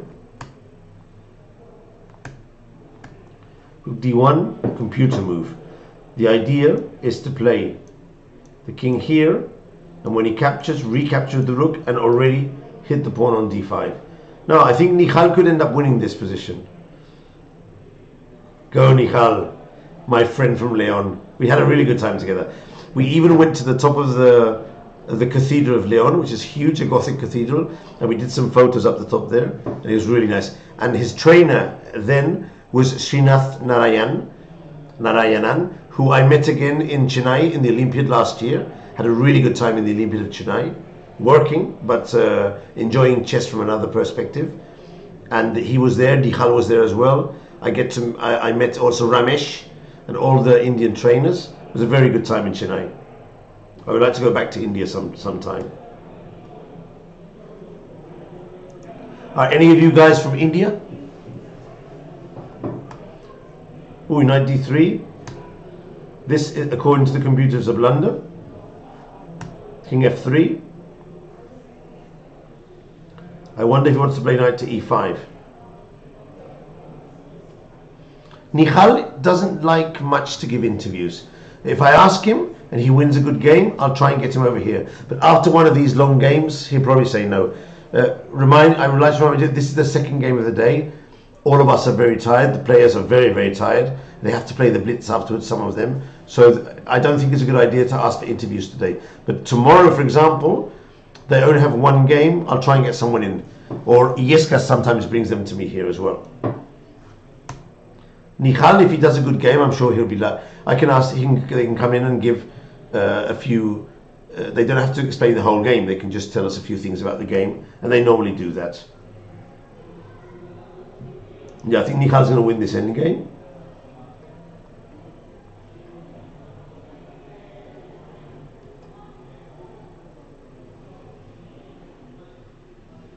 Not much going on the rest of the games. Pichot is going to win. He has 3 extra pawns now, so he's clearly winning. This is an interesting endgame. They got to this position here, and white wants to promote the pawn, but black is trying to do a perpetual check. Let's see how this is working for him. Okay. I suspect white should be close to winning here.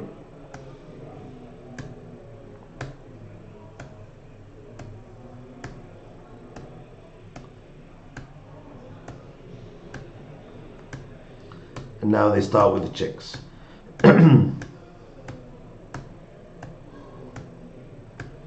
Check, check. Of course, you can't block with the queen, because then the pawn is dead. And if not, there's no checks, no? This is a perpetual check. You keep checking on the first, second rank. So Zuzina will be able to hold to a draw Maxime Lagarde. Let's go back to Nihal.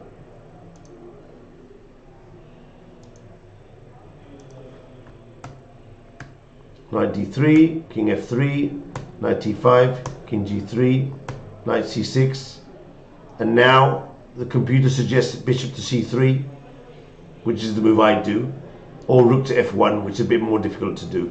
But bishop to c3 is a very nice move. You control the long diagonal and you hit the pawn on d5. Yeah, triple pawns, but there's still extra pawns. If the d5 pawn falls, it's going to be really difficult. Also, king to h1 is an interesting move, rook to h1. So he has 3 or 4 moves to play now. Let's stay here with this game. I think it's the most exciting game. Both of them in time trouble and still a tactical position. Okay, now he's attacking the pawn. So Yermito should play rook to d8. He's under 20 seconds. Let's see if he finds that move. Yep, he found the move. And now the computer is suggesting both bishop to f6 and also rook to f1, preparing the discovered check. Let's see which one Michal decides to play. I personally think that bishop to f6 is my choice.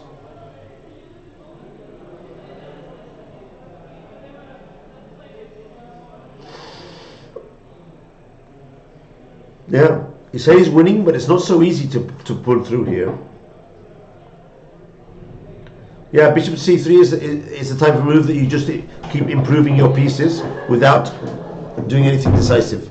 Miguel. Well, everything is getting very exciting. Big time trouble in some games. We're with the game of Michal. Yeah, but the most exciting is the table one. Go to table Let's one. jump there. Yeah, because this is going to take long. But this is now the situation is critical. You know. Oh, look the last few moves. I mean, up to here, I saw that white was back in the game. Yeah, white was almost better here, I think. But suddenly something went wrong for black, I think, because very soon white is gonna enter. Look, rook f4, and now queen takes h6. Wow, threatening mate, nice. Yes, I thought here rook h4 was only move. I thought. Yeah, to give back the rook and try and. But then take king g7, but then queen f6 check and the bishop and take the bishop. So he had to play f6. Yeah.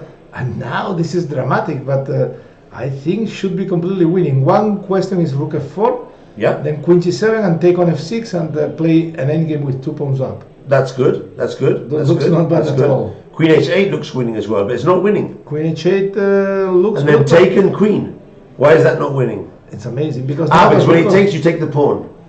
Oh yeah. That must be it. That's it. You don't take the queen. Oh, that's beautiful. Oh, he didn't do this then. Show it. He didn't do this. What did he do? He took the rook. Yeah, this is very clever. Yeah. Here, it's very nice that after take and he takes the pawn. You can choose to take a queen or to take a pawn, and you take the pawn. You take the pawn. Wow. That's fine because that's a no fun more one. checks. Yeah. That's a fun one. Incredible, okay. Yeah. So he took the rook. Yeah, and now I think it's game over because this take. is forced, and now we can just play this position. It's 2 extra pawns. I mean, should be winning. Should be winning. So Klimkowski may be 5 out of 5, man. Wow, but this is a turn. By the way, in this game, look how things turned around. It was so difficult to see. Look, they got to this position, and to win, the computer says you have to play only move, rook to e1, super difficult. Yeah. Because look, you're giving away the pawn. You free. And you play this position. Oh, it's nice. So you give away the pawn to clarify and keep your king safe. Yeah, this is not human at all. Not human. But in fact, if you leave the computer a few, it advantage. starts to, advantage. But a pawn down must be a bit of advantage because. But okay, this is not human. What did Chitran play? Chitran played rook takes c3. But now f6. But why not to play f6 himself? Maybe he should have played f6 himself. Then he's going to lose the d2 pawn. And he doesn't win this pawn. But it's more important to prevent f6. Yeah. So difficult. But before he was much better. I think this was already some mess. I mean, there was one point when he had a good blockade. Many times he had the option of playing f6. He never did it. But very difficult. Okay, let's have a look. Pepe Cuenca is going to win. Faustino lost. Kike Setien is going to lose. Oh, it's a pity. Strong player, his opponents? Yeah, well, I mean, yes. They're all strong. This should be a relatively easy win, but I think so. Obviously Black will continue fighting. Yeah. So Klimkowski, 5 out of 5. Yeah, if he wins, and Tomas Sosa, it was kind of equal, no? Yeah, but very tricky. Big fight. Very tricky. Yeah, the Black King is. It was here and now it's going for a walk. Yeah. Yeah, both kings are in danger because, but now somehow the position of Tomas improved. No, I mean the bishop on b7 was very strong. Yeah. Tomas has a better position now. Yeah, the last few moves were very good for him. If he can get h3 at some point, then he'll start feeling much more safe. Yeah, queen f6 is natural now to play queen a1 check, and then white can maybe play h3. Oh, he played. Let me see. Oh, he played queen f6. Yeah, and now h3. And maybe it's a draw. Check, draw. No? h3, queen a1. To do a draw. h2, queen e5. I wonder what Tomas will do because he's very low on time. But what is wrong with h3? h3 is very safe move. I like it. Yeah. check, king h2.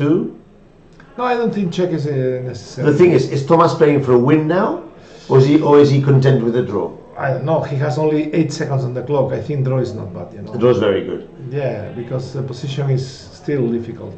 Sometimes it goes under 0, but the move has been played. Okay, Yeah, so he played with 5 seconds on his clock. ace-3, Yeah, it's very. I think this is very good. Yeah, and now h6 maybe knight f3 and should be a draw. h6 knight f3. Can we check it 1 second? Yeah. h6 6. knight f3 take on h4. How is this endgame? Black. Okay, should be draw. Knight e5. Maybe black is slightly better here. Can black try and win this? Well, why not? Why not? He has the square c4. His king is slightly more centralized. g5 is a threat. g5 is a threat. Yeah. Maybe we have to play something like bishop e2 or king h2. Yeah. I think. Yeah. Well, okay, should be a draw with good play. Should be a draw. But okay, black pressing. Okay, let's Then check h3. the. We'll come back to this afterwards. Yeah. Timosky is going to win. And then what about this one slightly here? better. Yeah, no, he was better here. Pawn up, and a very good coordination of his pieces on the king side. Very strong knight on f5. We're here now. The triple pawns. This is going to be a nightmare for Lermito. But okay, no time for both because Sarin also is. They're very both short. in time trouble. Yeah. Yeah, so anything may happen. You know, it's not so easy. It's funny because against d4, the computer doesn't want to capture the pawn. Why not? I don't know. Maybe because he doesn't want to capture. Well, maybe because it's pinned, king e4, and the pawn is still pinned. No, but I was thinking rook d4. Straight away, no? D4, rook d4. And exchange rooks. Why not? Maybe if you lose this pawn, but you don't win back one of these, could that be important in the ending?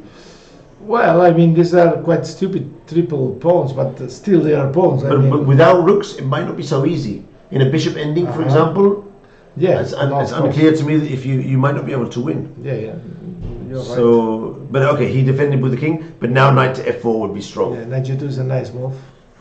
These Sarin is pressing. These I think three he pieces, will, I think he'll win this he will game. get Yeah. it. Yeah. And also, he's slightly better in time. And what else do we have on the rest of boards? Many results already? Many results. We have a draw. Alexenko won in the end. That was to be expected. Chopra won. We didn't hardly see anything. So favorites are getting serious. They're getting serious. Yeah. Chigaev draw, the Spanish player. Another draw here. Pauya draw this morning. 15 minutes after, draw again. Okay. He took a free day off. And Pichot won as well. And so most of the games a draw here. Yeah. So basically it's these three games. Yeah. All the favorites were today very. Oh, very tough. look at this. Oh. Aha. Okay. It's completely winning. Well, Miguel, with 2 pawns, sometimes there's some draw. I've seen endgames finish in a draw, but he has to get rid of this pawn. No, I mean, if you keep this pawn, there's no stalemates with the two. But you know this, of course. With H and G, there are some silly stalemates. Yeah, I understand. As a defensive resource for the. Yeah, but if you keep this pawn and your rook is closed, you'll lose for sure. Yeah. So he should take his rook out, give up the pawn, and go for the stalemates. But because if not, the king will go in front, and you'll lose. No, but I mean, it's very. Look, let's play king h3. Yeah. Then a3, king g4, and a2. And it's not so easy to make progress with white because if you play here, then we go here. Yeah, at the moment white tries to do anything, so this is maybe drawish. No, I don't know how to win this position. I think white should play differently. Launch the pawns and just leave the king on g2. Maybe g4, g5, h5. Let's see. Maybe this is the way, Let's see. Yeah, this looks not so easy then. No, because now rook goes away and rook b5, rook b1. So he has to. Okay, so also he should probably cut the king on the 7th anyway. Yeah, it's something like this. Rook a7. But now how to win? King f8. Or king h8. Yeah. Okay, let's put the king here. And maybe g6, without allowing the other defensive. Okay. Draw again. And then it's because now blockade. Now black is going to blockade. Not so easy. Rook b1 and take and king g7. Yeah, so not so easy, Miguel. How to win here? If maybe king h2 and h5. Okay. Yeah. So then you can protect. You can do this, no problem. Yeah, this is a very important move. Yeah, and then later h5. Well, now, we can cut it before. Okay, it doesn't matter because h5. And now h5. And the point is that if now rook b1 take, and after rook b5 you have rook g2. It's And now this is where black has to find some stalemate. No, this is lost. Sometimes there's stalemate. But here. with okay, he has 8 minutes. He will find it.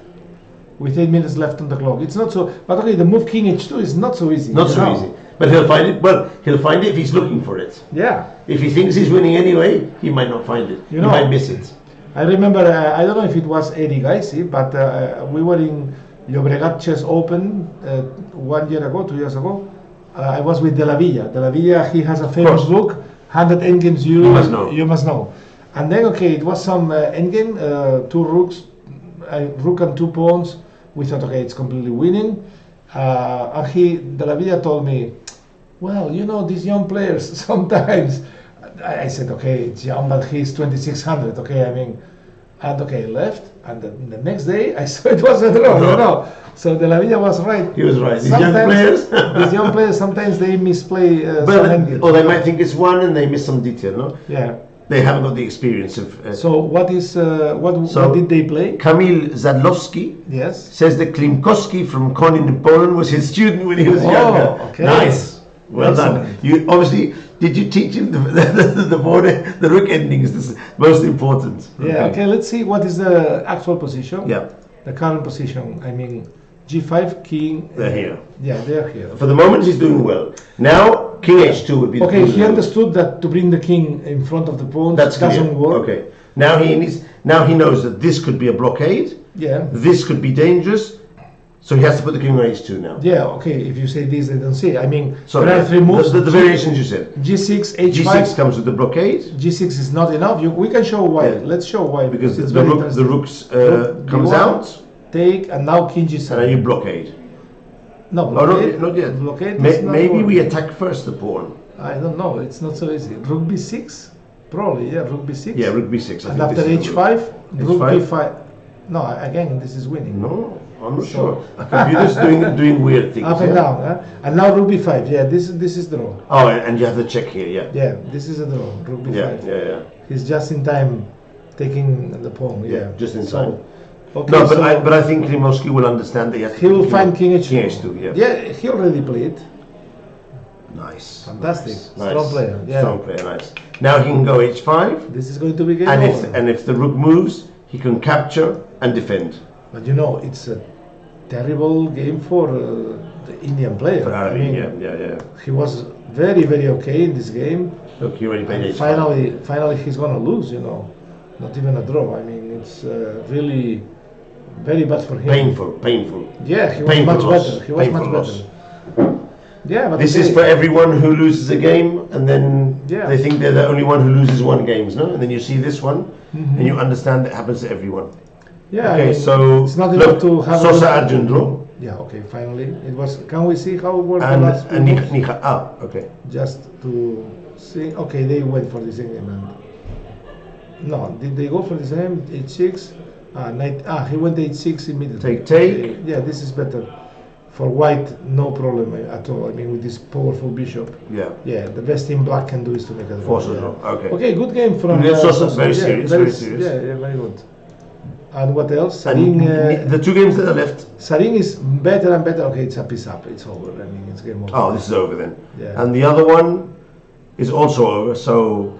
Yeah, h5, and now it's impossible to compare. Yeah, I think it's a good moment to. If he plays king h8, check the candidates. King h8. What is how is king the h8? We need to finish this off. g6, no, probably. h6. Computer likes h6 or. Well, it gives 3 options here. Yeah, but no, but okay. The only option is to push h6, because if g6, maybe it's still a draw. No, can we check g6? Maybe it's still a draw, because now rook goes, rook b1, rook a2. Can we show this variation? The rook ends up in h7. I'm not sure if this is a draw. Rook b1, rook a2, and rook b5 again. But now there are 2 checks and rook h7. Yeah, but this can be a draw. Yeah. Check, king g7, check, and king g8, and rook h7. I'm not sure this is winning. I'm not sure at all. Because you put the rook here? Yeah, there is no progress, you know, it's a well-known position. But with h6, white is going to get a better version of this. Instead of g6, he can play h6, here, h6, and then if black plays rook b1, then we grab the pawn, and after rook b5, then we have the move rook g2 again. And black plays king h7, trying to get some blockade. And we have the very important move g6 check. Yeah. This is the, it's a critical move. The key idea. Yeah, otherwise black blockades. Black blockades is a draw. But g6 is very important. So black is not in time to blockade. And what can he do? I mean, because white is going to progress with king h3 and so on. So we were talking about this one first. h6 is the only way to win. And if he goes here, then g6. Yeah, no, this is over. Yeah. So the only way to very win instructive. is h6. Yeah. But he still needs to find h6. I mean, yeah. It's funny, every now and then these endings appear. You never study them, but it's good to know them. It could be a decisive moment in a game. Yeah, it says 6 minutes for white. I mean, he doesn't have so much time, so he needs to check it very carefully. Yeah, that's the good thing of leaving a bit of time on your clock. Yeah, because now the position is after move 57, king h8. Can we put this is the position again? This is no, I mean it's previously here. Yeah, here. And we say that the computer suggests to do a couple of checks as well. No, but this doesn't change anything. No, but it could be good to add a bit of time to your clock if you're a bit worried. Yeah, well, but in general it's better to concentrate, try to solve. I mean, to start doing checks, you may repeat without noticing, and this happens sometimes. No, okay, a couple of checks, yes. Well, if you know you're going to play h6, you can do a couple of checks. Yeah, this is true. Yeah. Just in case you have another decision later on, and a minute or two would be good. 5 minutes left for white. This is the most important game today because the leader is playing with white. If he wins, okay, there are many players with 4.5, but of course if he wins, he still has the advantage. Yes. Jan Klimkowski. And we have to say he's a pupil of Kamil Zakowski. Ah. Habla con él un poquito, ¿eh?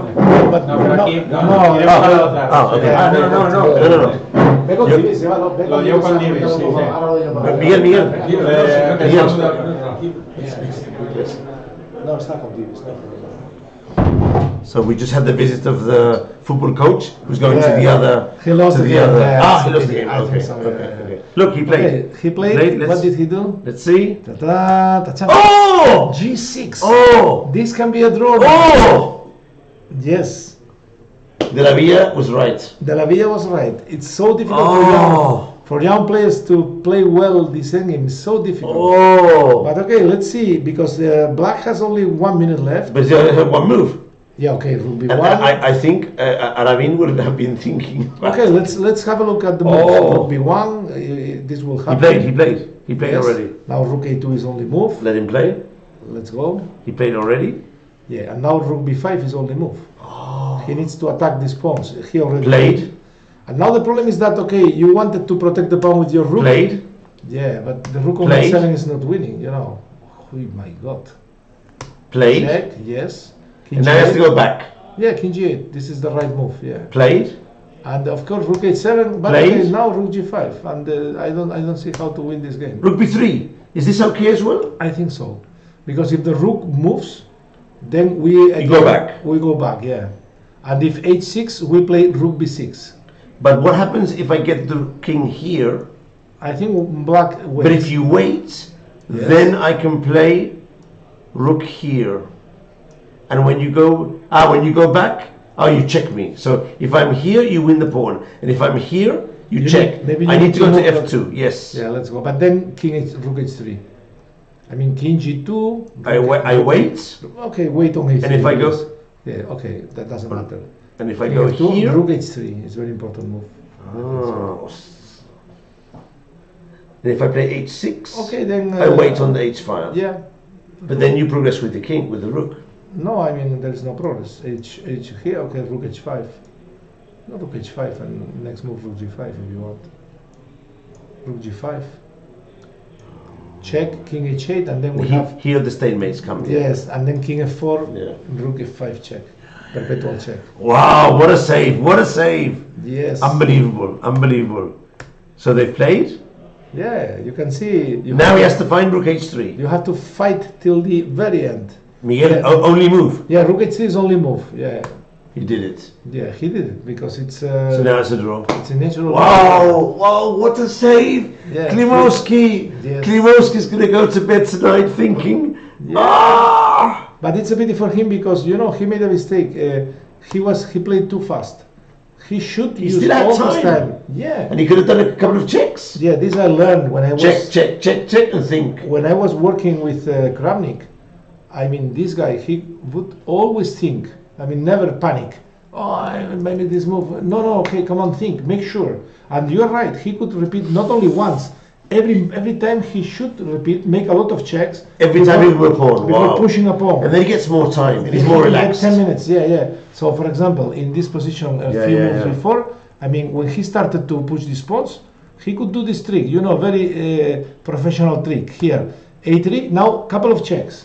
Later, g4, here, couple of checks. Yeah. Then here, a couple of checks. Yeah. Another couple of checks. And then you get 5 more minutes at your clock, and when you have to make the key decision, you have 10 you have time. minutes. Yeah. I think even so, he had 6 minutes. I think he thought this position was winning.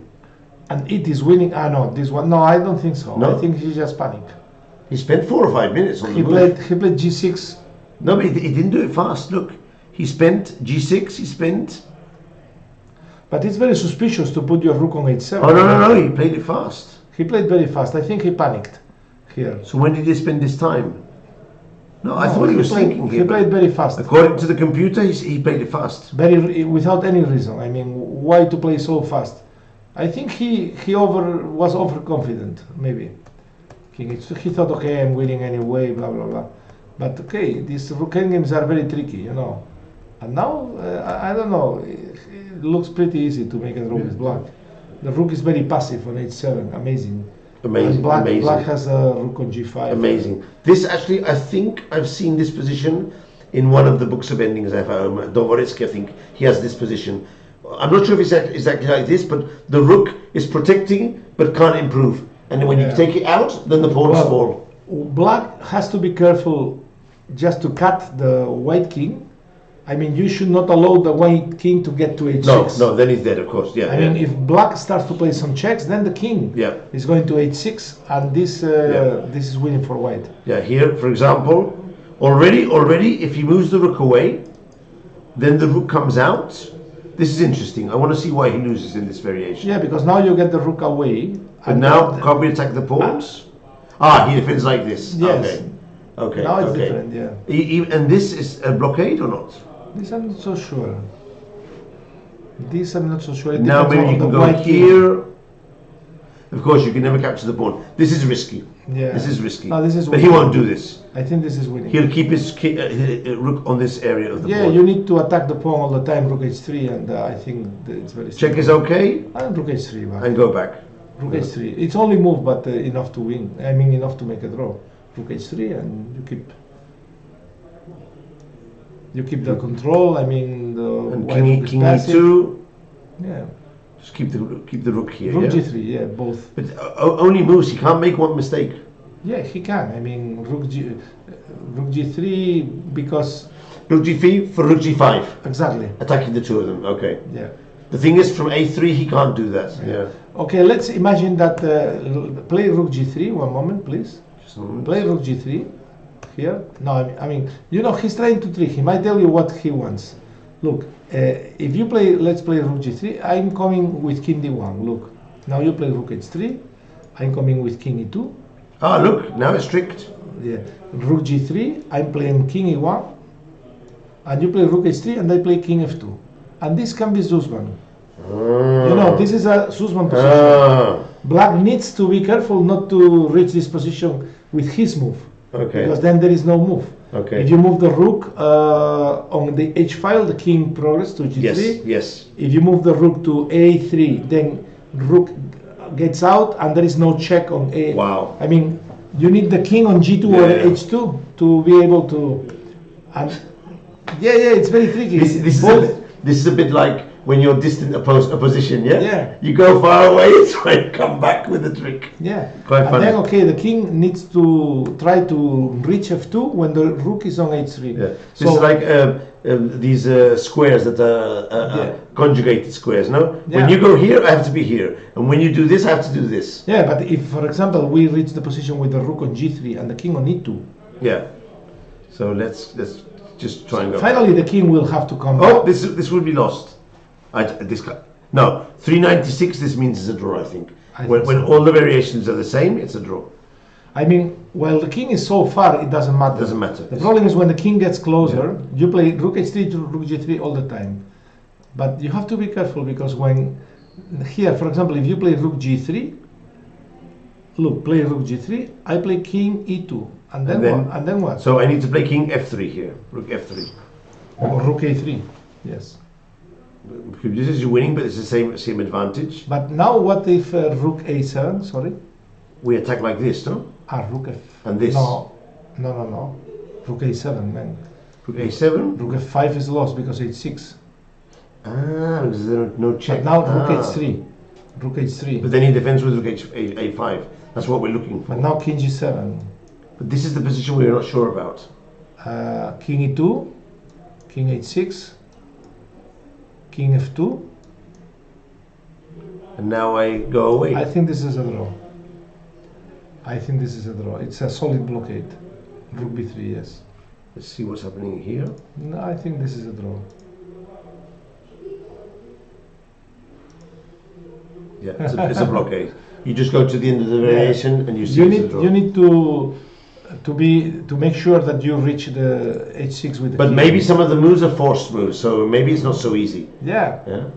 Okay, but we're going to wrap up. This is probably going to be a draw, and hopefully tomorrow we'll see it. But it's time to wrap up, have some dinner, and then go and see the blitz. Yeah. Guys, thanks a lot for coming around. Thank you so Remember, much. tomorrow morning, no broadcast. The next game tomorrow afternoon at 5 o'clock. Yeah.